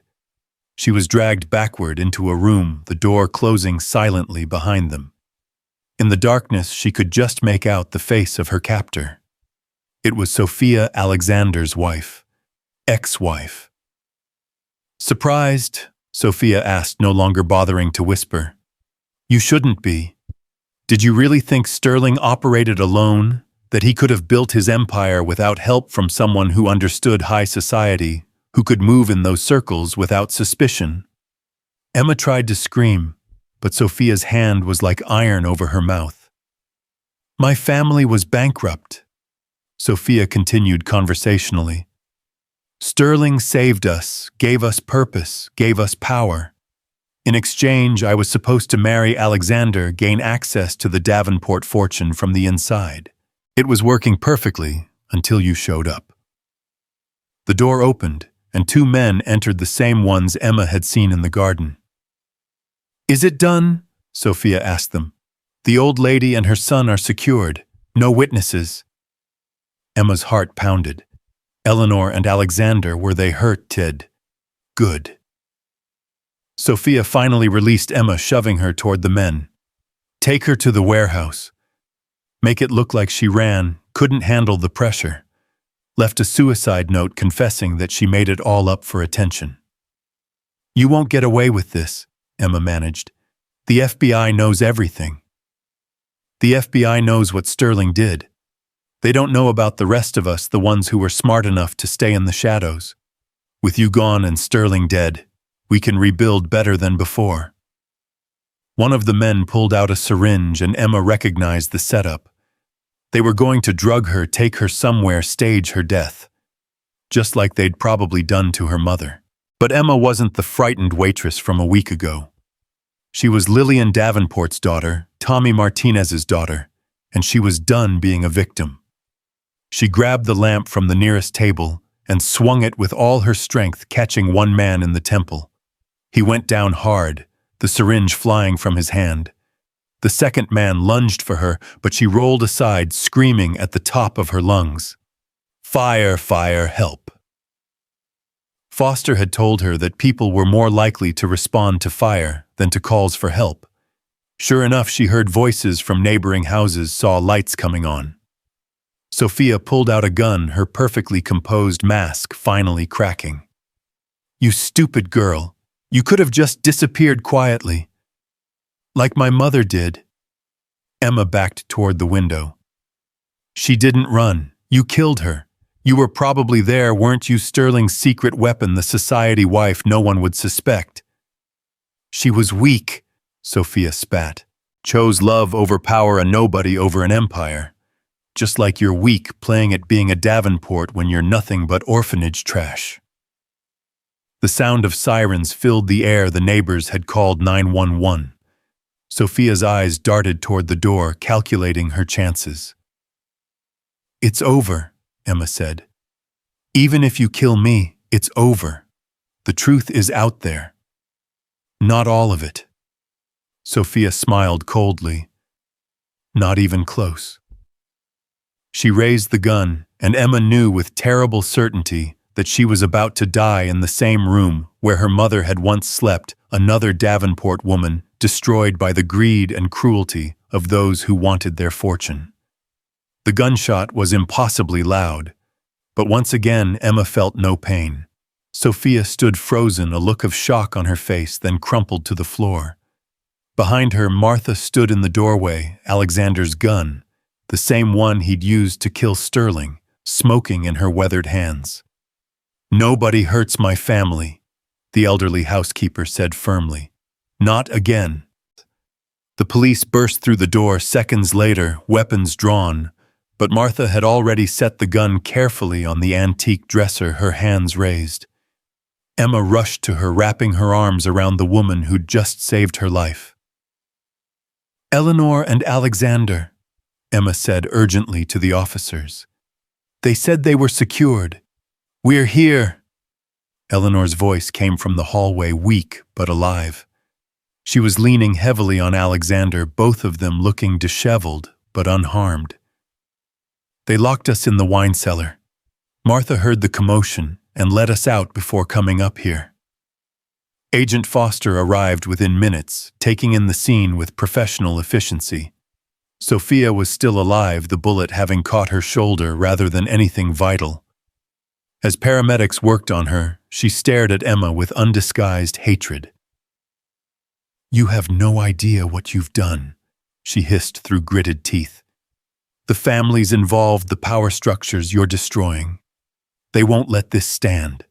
"Let them come," Emma said, surprising herself with her own steadiness. "I'm done hiding from shadows." Foster pulled Emma aside as crime scene technicians swarmed the room. "This changes everything. If Sophia was involved, if there's an entire network beyond Sterling." She shook her head. "We need to move the press conference. Tomorrow morning is too exposed, too dangerous." "No." Emma's voice was firm. "That's exactly what they want, for us to hide, to delay, to give them time to regroup. The press conference happens as scheduled." Eleanor stepped forward, still pale but with steel in her spine. "My granddaughter is right. We've hidden from these people for 25 years. No more." The rest of the night passed in a blur of statements, evidence collection, and security preparations. Sophia was taken into custody, but she'd lawyered up immediately, refusing to say another word. The two men who'd broken in were career criminals with no useful information, hired muscle who didn't even know who they were really working for. As dawn broke over Boston, Emma stood in the courthouse bathroom, staring at her reflection. She looked different than she had a week ago, older, harder, like someone who'd walked through fire and survived. She touched the two necklaces at her throat, drawing strength from both her parents. "You ready for this?" Alexander asked from the doorway. He looked haggard, the betrayal by Sophia cutting deep. "Once we do this, there's no going back." "There never was," Emma replied. "From the moment Eleanor grabbed my wrist in that restaurant, there was no going back." The press room was packed beyond capacity. Every major news outlet in the country had sent representatives, and the story had gone international overnight. Emma took her place at the podium, flanked by Eleanor and Alexander on one side, Maria Martinez and her family on the other. Two families united by tragedy, standing together for truth. "My name is Emma Vance," she began, her voice carrying clearly through the microphones. "1 week ago, I was a waitress at Murphy's restaurant, with no knowledge of my family history. Today, I stand before you as the daughter of Lillian Davenport and Tommy Martinez, both murdered by Richard Sterling 26 years ago for the crime of falling in love across social boundaries." She laid out the entire story, holding nothing back. Sterling's criminal empire, the money laundering, the murders, the corruption that reached into every level of Boston society. She named names, cited evidence, and watched as reporters frantically took notes, already composing headlines that would shake the city to its foundations. "But Sterling didn't act alone," Emma continued, her eyes finding the cameras. "Last night, Sophia Davenport, formerly Sophia Whitman, attempted to kill me and my family to prevent this information from coming to light. She has been arrested and is currently in federal custody." Gasps rippled through the room. Alexander stepped forward, taking the microphone. "My soon-to-be ex-wife," he said with bitter emphasis, "married me on Sterling's orders to gain access to our family's resources. She was part of a larger network. What we're now learning was called the Boston Ring, a group of wealthy families who used Sterling as their enforcer while maintaining clean hands and respectable facades." He pulled out a tablet, connecting it to the projection system. Documents appeared on the screen behind them. Bank records, emails, photographs. "These came from Sterling's private files," Alexander explained. "They implicate 3 federal judges, 2 state senators, the deputy mayor, and at least a dozen other prominent Boston families in everything from bribery to murder conspiracy." The room erupted. Reporters shouted questions, cameras flashed like strobing lights. Foster stepped forward, taking control. "The FBI is acting on this information as we speak," she announced. "Arrests are being made across the city. We ask for the public's patience as we dismantle what appears to be one of the largest corruption networks in American history." But Emma wasn't done. She took the microphone back, her voice cutting through the chaos. "There's something else," she said, and the room gradually quieted. "My mother, Lillian Davenport, wasn't just killed for falling in love with the wrong man. She was killed because she had evidence of Sterling's crimes, evidence she died trying to protect. That evidence has now been recovered and turned over to federal authorities."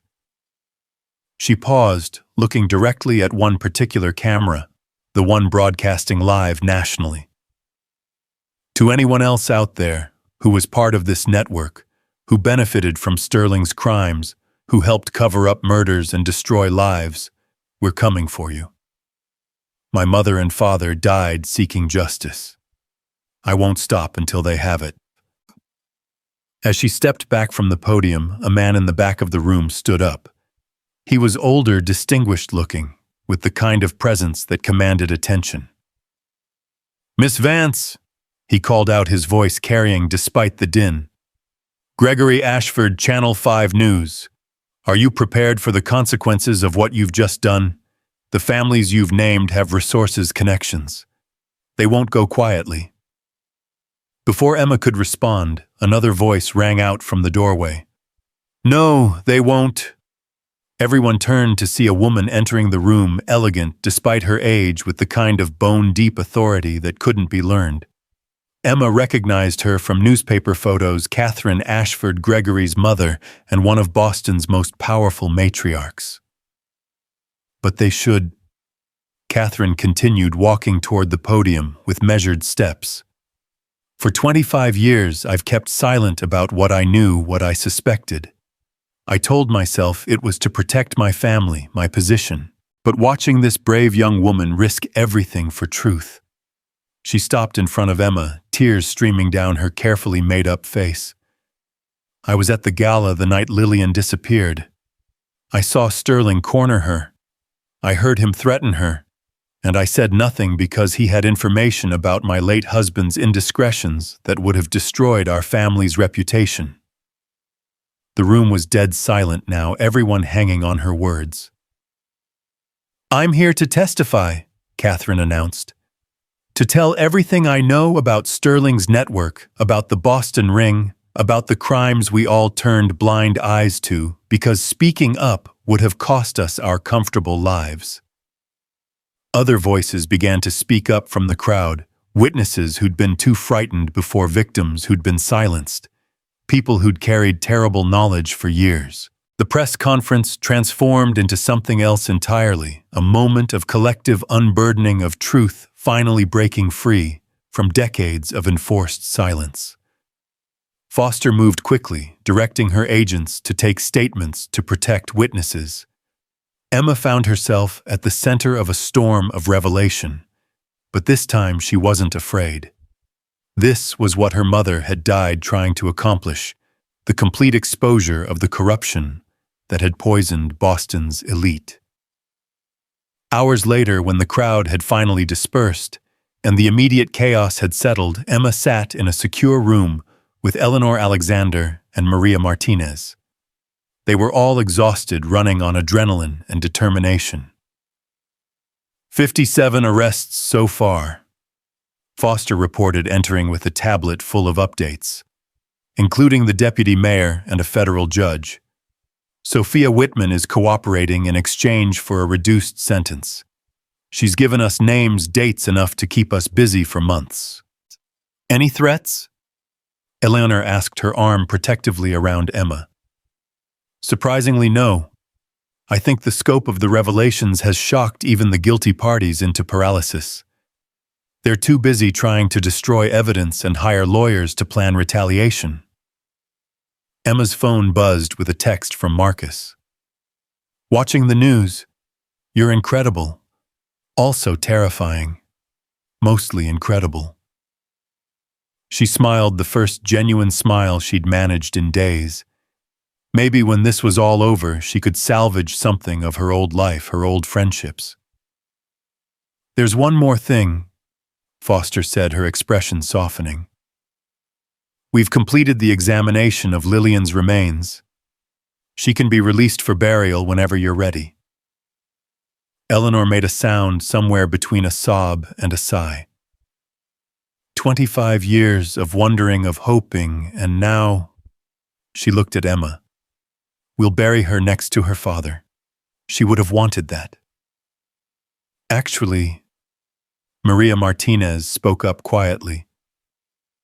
If I may suggest something, Tommy is buried in Pine Grove Cemetery in Southie.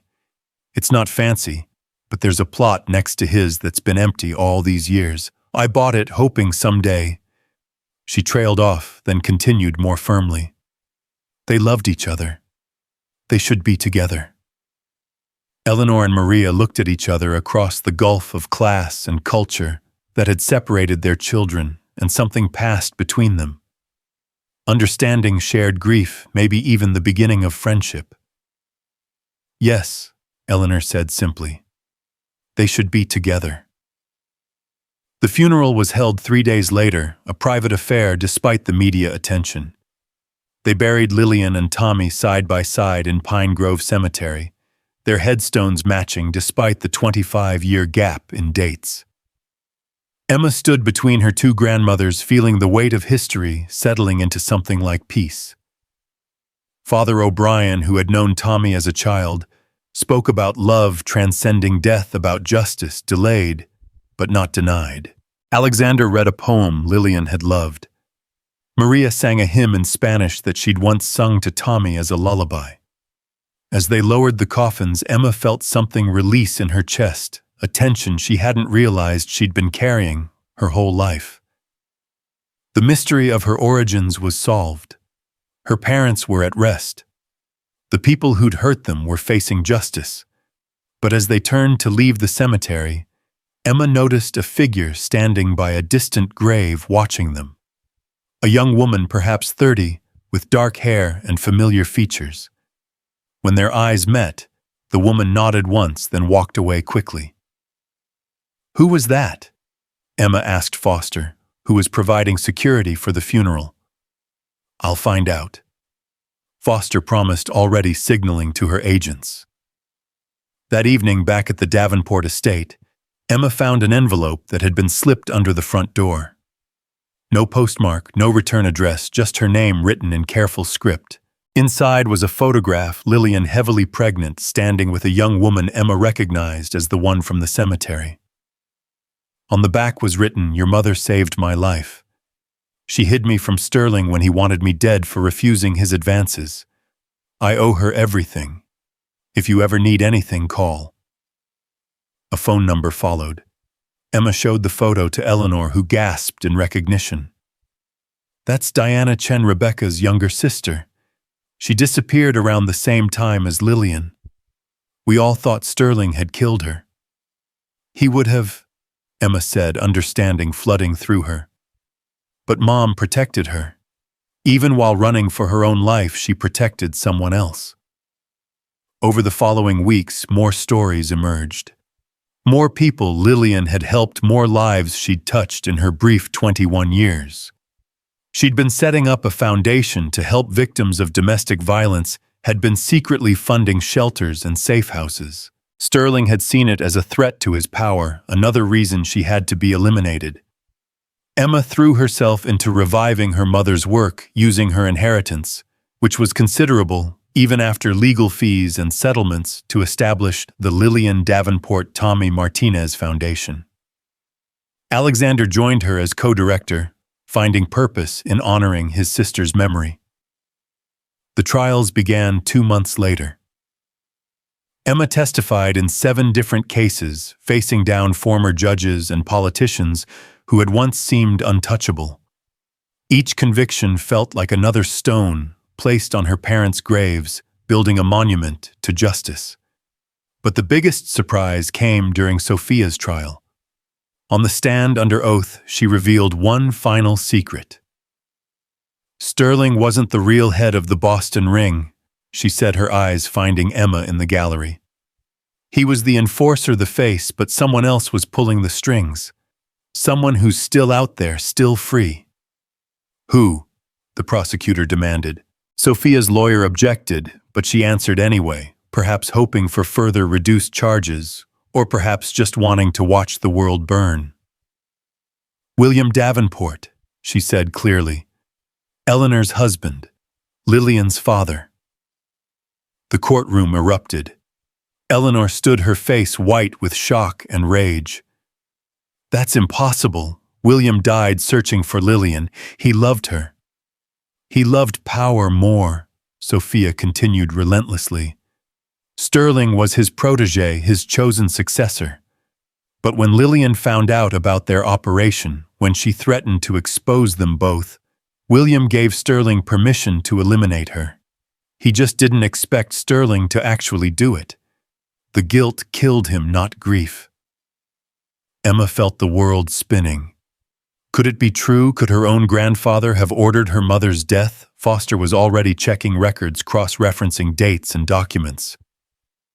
"There are discrepancies," she admitted privately to Emma and Eleanor later.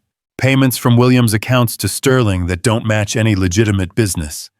And William's supposed heart attack, the autopsy was rushed, the findings questionable." "You think Sterling killed him too?" Alexander asked, his voice hollow. "I think when William realized Sterling had actually murdered Lillian, instead of just frightening her into silence, he became a liability. Sterling couldn't risk him confessing in his grief." Eleanor hadn't spoken since leaving the courthouse. Now she stood moving to the window that overlooked the garden where Lillian had played as a child. "I knew William had secrets," she said quietly.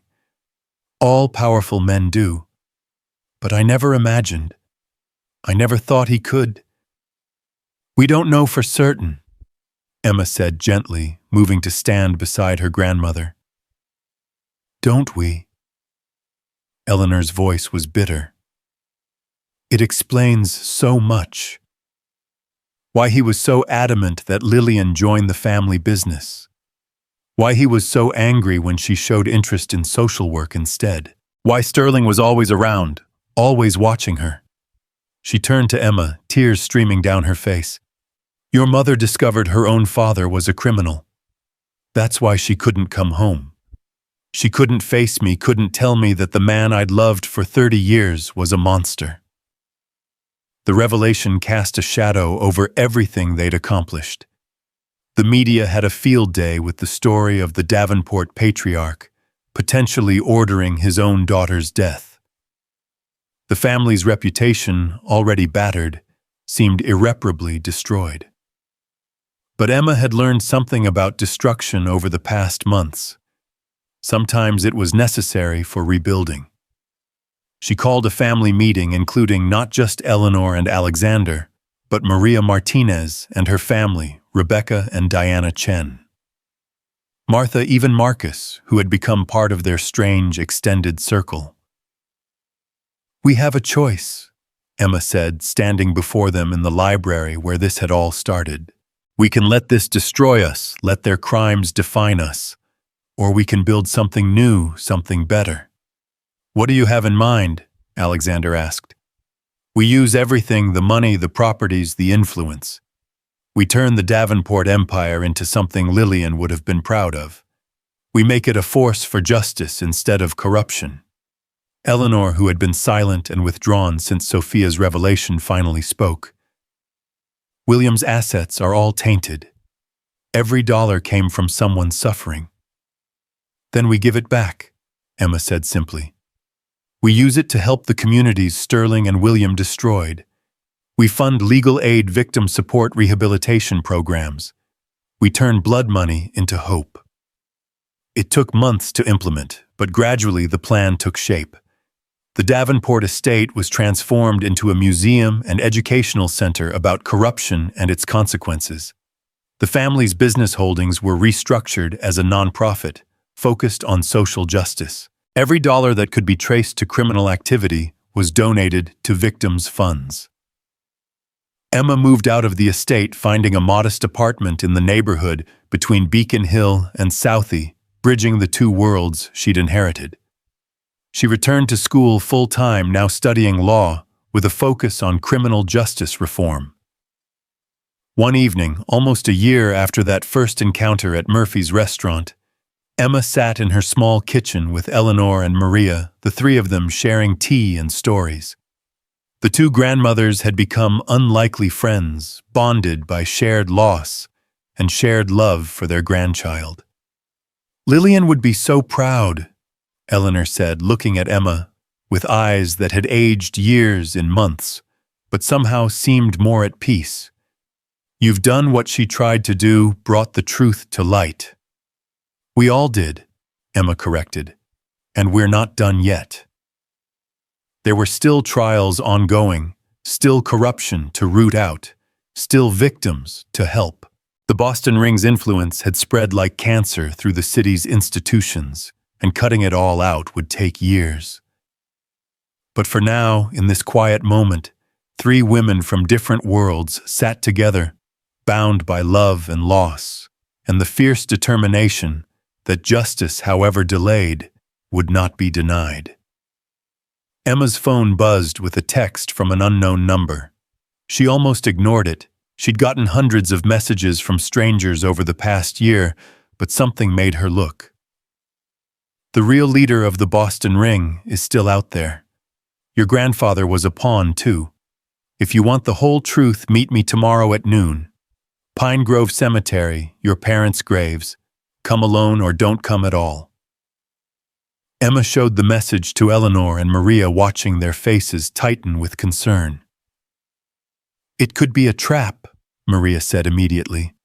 Or it could be the final piece of the puzzle, Eleanor countered, though her voice was worried. Emma looked at the message again, thinking of her parents lying side by side in Pine Grove, their killers mostly, but not entirely, brought to justice. She thought of all the questions that remained unanswered, all the shadows that still lurked at the edges of their tragedy. "I'm going," she decided. "Not alone," Eleanor and Maria said in unison, then looked at each other in surprise. "No," Emma agreed, smiling slightly. "Never alone. Not anymore." The next day, as noon approached, Emma stood at her parents' graves with a small army behind her. Eleanor, Alexander, Maria, and her sons Foster and her FBI team, even Marcus, who had insisted on coming, despite Emma's protests about danger. "So much for coming alone," a voice said from behind them. They turned to see a man in his 70s, distinguished and dignified, someone Emma recognized but couldn't quite place.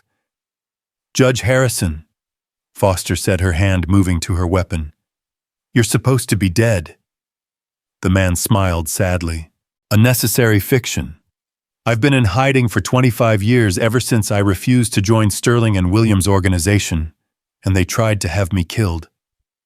I've been watching, waiting for someone brave enough to stand up to them." "You could have come forward," Alexander said angrily. "Could have prevented all of this."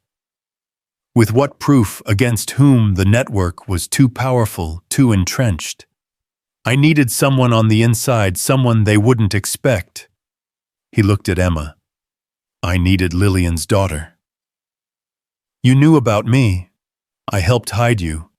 Who do you think made sure the orphanage records were destroyed? Who do you think guided you to that particular restaurant where Eleanor would find you? Who do you think sent the anonymous tip about Sterling's storage unit?" Emma's mind reeled. "You've been orchestrating this." "No, my dear, you did this yourself with your courage and determination.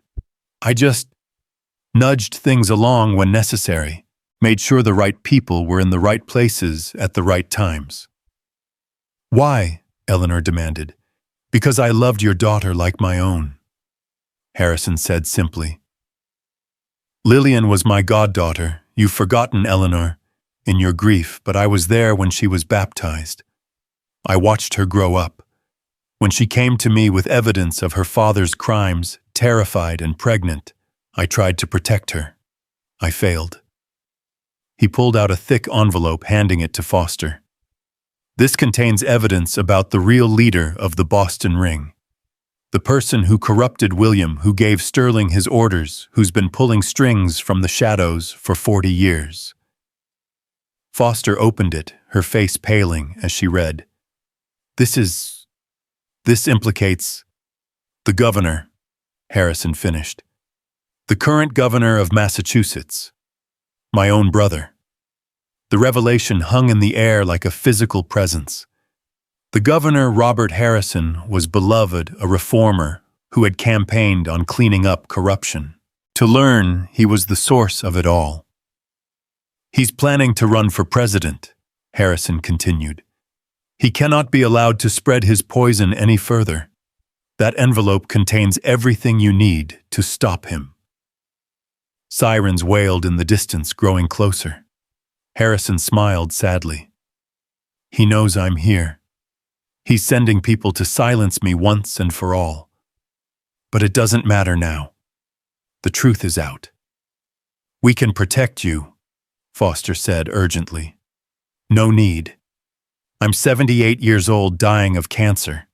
I've lived in shadows for 25 years. At least now I can die in the light, knowing Lillian's daughter finished what she started." The sirens were almost upon them when Harrison pulled out an old photograph, Lillian as a baby held by a much younger version of himself. "She called me Uncle Harry," he said, pressing the photo into Emma's hands. "She was the daughter I never had. Tell her, when you visit her grave, tell her Uncle Harry kept his promise. I protected her little girl."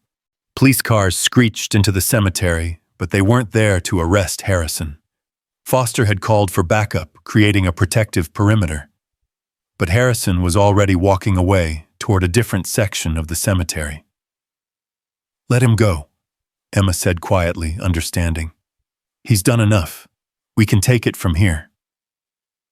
As Harrison disappeared among the headstones, Emma looked down at the photograph in her hands, her mother as an infant, innocent and unaware of the tragedy that awaited her. Then she looked at the graves before her, where her parents lay together at last. "We're almost there," she whispered to them. "Almost at the end of all the secrets, all the lies. Just one more monster to slay." The evidence against Governor Robert Harrison was overwhelming, but moving against him required careful planning. Foster and her team spent 3 days analyzing every document, cross-referencing dates, building an airtight case. Emma stayed at the FBI headquarters helping where she could, her law studies suddenly invaluable as she parsed through decades of financial crimes. "He's been planning this since the 1980s, Foster said, spreading papers across the conference table. "Your grandfather Sterling, even the judges and politicians we've arrested, they were all pieces in Harrison's game. He built the perfect criminal empire by hiding behind legitimate power." Alexander leaned forward, studying a photograph from a charity gala in 1995. "He's standing next to my father. They look like old friends." "They were Harvard roommates," Eleanor said quietly. She'd been silent most of the morning, processing the revelation that her husband's corruption went even deeper than they'd imagined.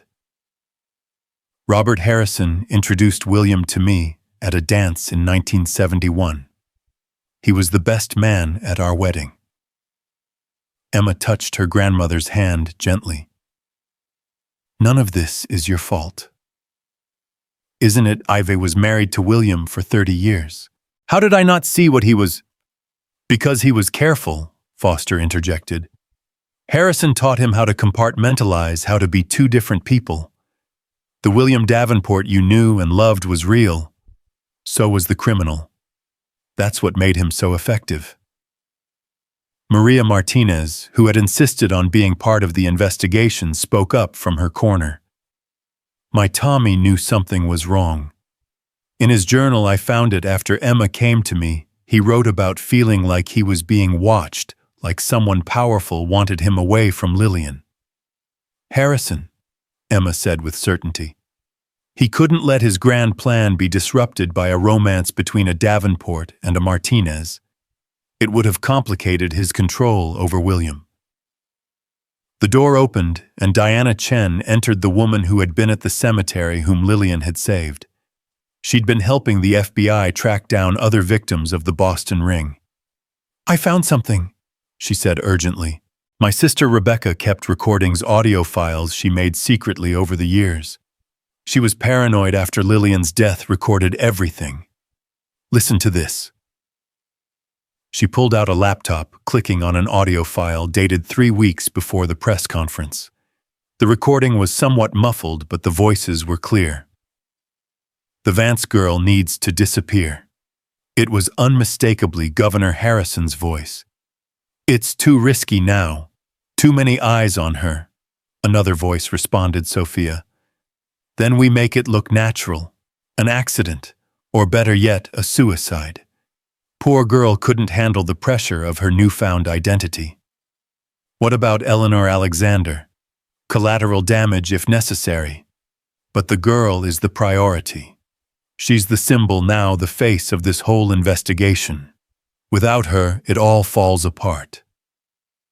The recording ended.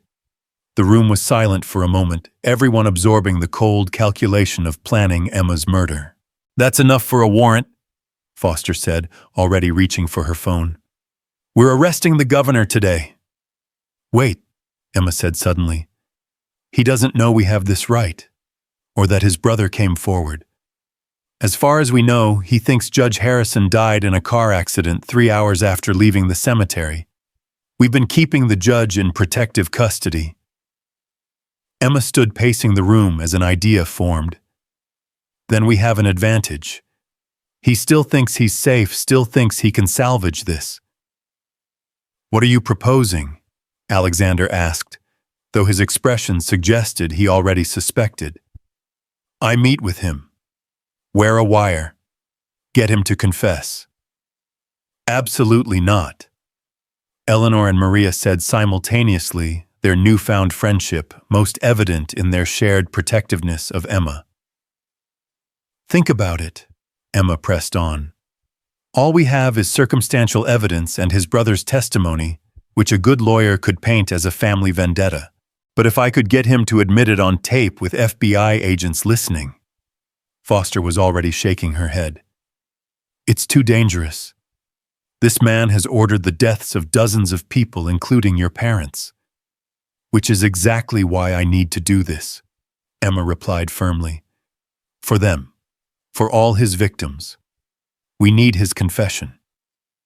The argument went on for an hour, but eventually Emma's determination won out.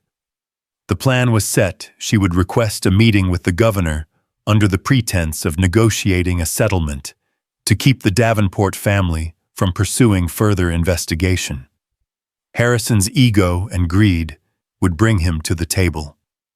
2 days later, Emma sat in a private dining room at the Parker House Hotel, the same establishment where her parents had secretly met 27 years ago. She wore a designer dress Eleanor had insisted on. You need to look like a Davenport heiress, not a law student, and enough hidden recording equipment to outfit a spy movie. Governor Harrison arrived precisely at noon, flanked by 2 security guards who waited outside. Up close, Emma could see the family resemblance to his brother, though where Judge Harrison had been worn down by years of hiding, the governor radiated confidence and power. Miss Vance, he said smoothly, taking a seat across from her. Or do you prefer Davenport now? Emma is fine. He smiled, the expression not reaching his eyes.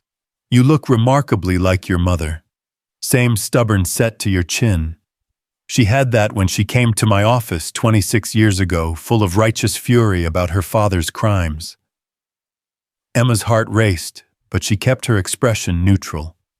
You knew my mother well. I knew everything about everyone who mattered in Boston. It's how I've survived in politics for 40 years. He poured himself water from the crystal pitcher, his movements deliberate and controlled. Your mother was an idealist. She thought she could change the world with truth and justice. Such a child.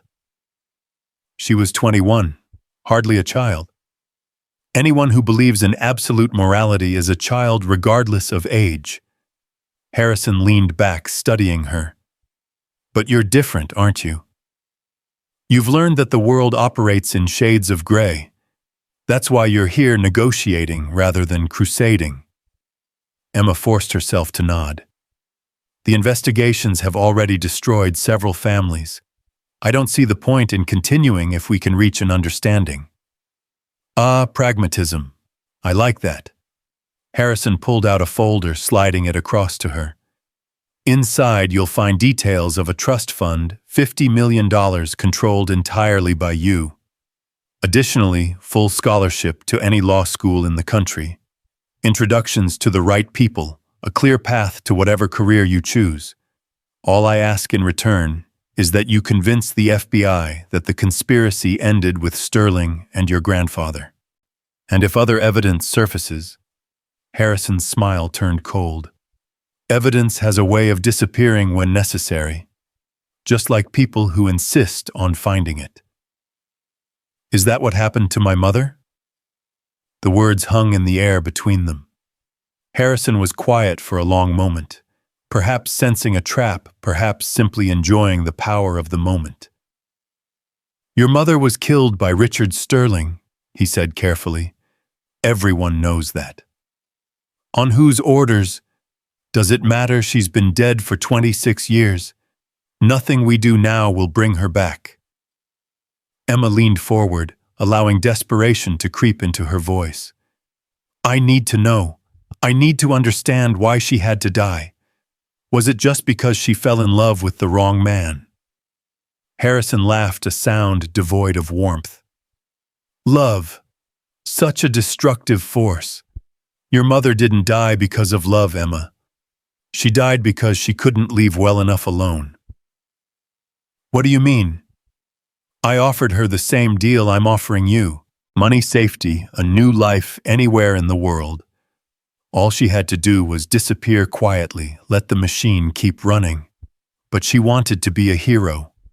She'd gathered evidence not just on Sterling and her father, but on me. She'd traced the entire network back to its source. Emma's hands clenched under the table. You. Me. Harrison seemed almost proud. I built it all. Every connection, every scheme, every carefully placed official. Boston was my masterpiece, a city where crime and governance were so intertwined that you couldn't tell where one ended and the other began. Why? Because I could. Because real power isn't in holding office, it's in controlling those who do. Your grandfather thought he was a player, but he was just another piece on my board. Sterling thought he was a king, but he was just a knight useful for attacking, but ultimately sacrificial. And my mother figured this out. Harrison's expression darkened. She was too smart for her own good, just like her father, actually. William started having doubts near the end, started talking about confessing, finding redemption. I couldn't allow that. Emma felt her blood run cold. You had William killed too. Heart attacks are so common in men his age, especially those under stress. A little digitalis in his evening brandy and the problem resolved itself. Sterling was happy to take credit to let everyone think guilt had killed William Davenport. But it was me. It's always been me. The confession was more than Emma had dared hope for, but she pressed on, needing everything on record. How many people have you killed? Personally, just your grandfather. But if you're asking how many deaths I've ordered, he shrugged. I stopped counting after 50. They were necessary removals, obstacles to progress. My father, Tommy Martinez. A nobody who would have diluted the Davenport bloodline and disrupted my plans. Sterling enjoyed that one too much, made it messier than necessary. I prefer subtlety. And my mother. Harrison was quiet for a moment, then smiled. You're wearing a wire, aren't you? Emma's heart stopped. Of course you are, he continued conversationally. The FBI is probably listening right now, aren't they? How many agents are in the building? 10, 20. He stood slowly, adjusting his cuffs. It doesn't matter. Nothing I've said is admissible. You're a traumatized young woman who could have fabricated this entire conversation. My lawyers will tear you apart on the stand. We have your brother, Emma said, standing as well. Judge Harrison is alive and willing to testify. For the first time, genuine shock flashed across the governor's face. Henry is dead. He died in a car accident 3 days ago. No, he's in protective custody, and he's provided documentation of every crime you've committed since 1983. Harrison's composure finally cracked. That sanctimonious fool. He never understood what I was building, what I was creating. Order from chaos, power from weakness. The door burst open. FBI agents flooded in, weapons drawn. Foster led them, her expression grim and satisfied. Governor Robert Harrison, you're under arrest for conspiracy, murder, racketeering, and about 30 other charges I'll enjoy reading to you. Harrison looked at Emma as they cuffed him, his eyes filled with a hatred so pure it was almost physical. You're just like your mother, too righteous to live long. Maybe, Emma replied steadily, but I'll live longer than you'll be free. As they led him away, Harrison called back. This isn't over. I have resources you can't imagine, people in places you'd never suspect. You've won a battle, but the war is over, Foster interrupted. Your entire network has been rolling over each other for plea deals since Sterling died. You have no one left. The governor's final words were lost as they dragged him away, but his eyes promised vengeance that would never come. Emma sank into her chair, suddenly exhausted. The wire beneath her dress felt like it weighed 1,000 pounds. Eleanor and Alexander rushed in, having been watching from an adjacent room, followed by Maria and her family. "You did it," Eleanor said, tears streaming down her face. "You got him." "We all did," Emma corrected, looking around at the unlikely family she'd assembled. "Lillian and Tommy started this fight. We just finished it." The trial of Governor Robert Harrison became the most watched legal proceeding in Massachusetts history. Emma testified for 3 days, recounting everything from that first moment in Murphy's restaurant to the final confrontation in the hotel. Judge Harrison, frail but determined, provided decades of evidence. Even Sophia testified, hoping to reduce her sentence by cooperating fully. The jury deliberated for less than 2 hours. Guilty on all counts. Life in prison without the possibility of parole. As the verdict was read, Emma sat between her 2 grandmothers, feeling the weight of history settling into something like peace. It was over. Really, truly over.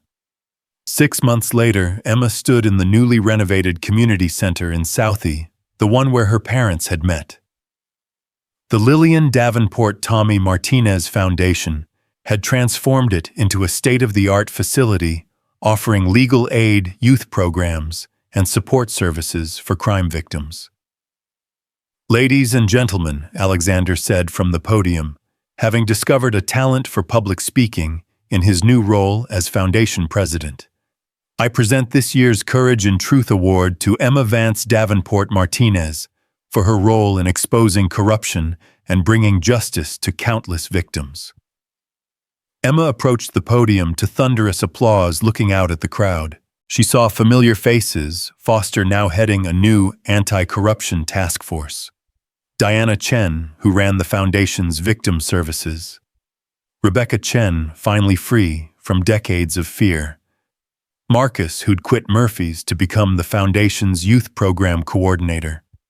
Martha, who at 73 had gone back to school to become a paralegal. And in the front row, Eleanor and Maria sat together. 2 grandmothers who'd become inseparable friends, their shared loss transformed into shared purpose. 27 years ago, Emma began. 2 young people from different worlds fell in love in this building. They died because that love threatened those who profited from division and corruption. But love, real love, doesn't die. It transforms, it inspires, it demands justice. She paused, touching the 2 necklaces she still wore, her mother's locket and her father's cross. "My parents never got to raise me, but they left me something more valuable than money or status. They left me truth. They left me courage. They left me the knowledge that one person standing up to power can change everything." The audience was silent, hanging on her words. The Boston ring is broken.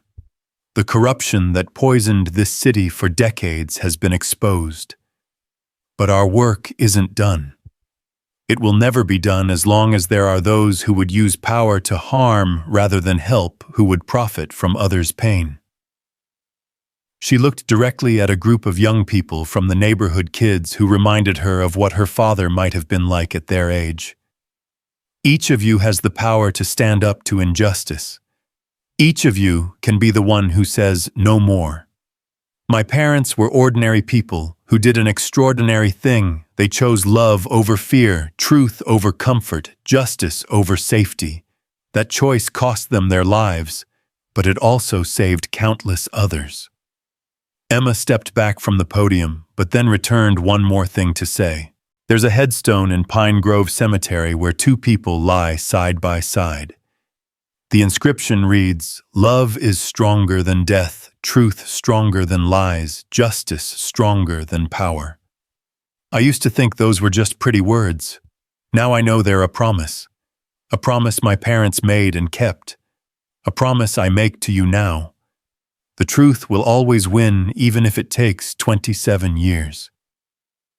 As she left the stage, Emma was engulfed by well-wishers, but her eyes found the portrait hanging on the wall Lillian and Tommy painted, from that single photograph of them together, both young and beautiful, and unaware of their fate.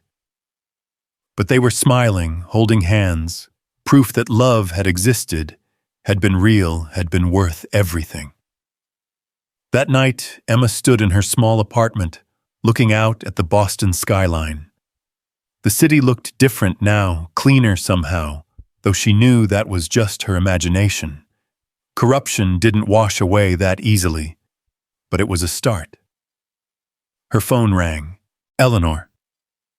"Turn on Channel 5, her grandmother said urgently. Emma grabbed the remote, switching to the news. The anchor was mid-sentence. Governor Harrison was found dead in his prison cell this evening, apparent suicide. Guards discovered his body. Emma sank onto her couch, feeling nothing at first. Then a strange mixture of relief and anticlimax. He was gone. The last of the monsters who'd destroyed her family was gone. "Are you all right?" Eleanor asked through the phone. "I don't know," Emma answered honestly. "I thought I'd feel more. Vindicated, maybe. Or satisfied. But I just feel empty." "That's because revenge was never what this was about," Eleanor said gently. "It was about truth, justice, and we have that now." After they hung up, Emma sat in the darkness for a long time thinking about the journey that had brought her here. A week in a restaurant had turned into a year of revelations, trials, and transformations. She'd gone from nobody to somebody, from orphan to heir, from victim to victor. But most importantly, she'd found her family, not just the Davenports and Martinezes, but all the people who'd stood with her, fought beside her, refused to let the truth stay buried. Her phone buzzed with a text from Marcus. "Movie night tomorrow. I'll bring popcorn. You provide the couch and the complete absence of murderous conspiracies." Emma smiled, the first genuine smile since hearing about Harrison's death. "Deal. But I can't promise about the conspiracies. They seem to follow me around." "That's what makes you interesting, Davenport Martinez Vance. See you at 7. Emma stood, moving to her small desk where law books waited for her attention. She had finals next week, then an internship with the district attorney's office, then law school, then a career dedicated to making sure no one else suffered what her parents had suffered. The locket and cross caught the light from the street lamp outside, twin symbols of a love that had transcended death and sparked a revolution. Emma touched them gently, a ritual that had become as natural as breathing. "We did it," she whispered to her parents wherever they were. "We brought them all down. You can rest now." A warm breeze stirred through her apartment, despite the closed windows, carrying the faint scent of roses, her mother's perfume. According to Eleanor, and something else, something that reminded her of the ocean of freedom, of peace. Emma smiled and opened her law books, ready to continue the fight her parents had started, but now on her own terms, in her own way. The past was settled. The future was hers to build. Outside Boston sparkled in the darkness, a city of secrets that were no longer secret, of powers that were no longer untouchable. And somewhere in Pine Grove Cemetery, 2 headstones stood side by side, marking the resting place of 2 people whose love had changed everything, whose daughter had finished what they started, whose legacy would live on in every life saved, every truth told, every justice served. The Davenport Martinez Foundation's motto, inscribed in bronze at the entrance of the community center, captured it all. From tragedy, truth. From truth, justice. From justice, hope. Emma Vance Davenport Martinez was that hope, and she was just getting started.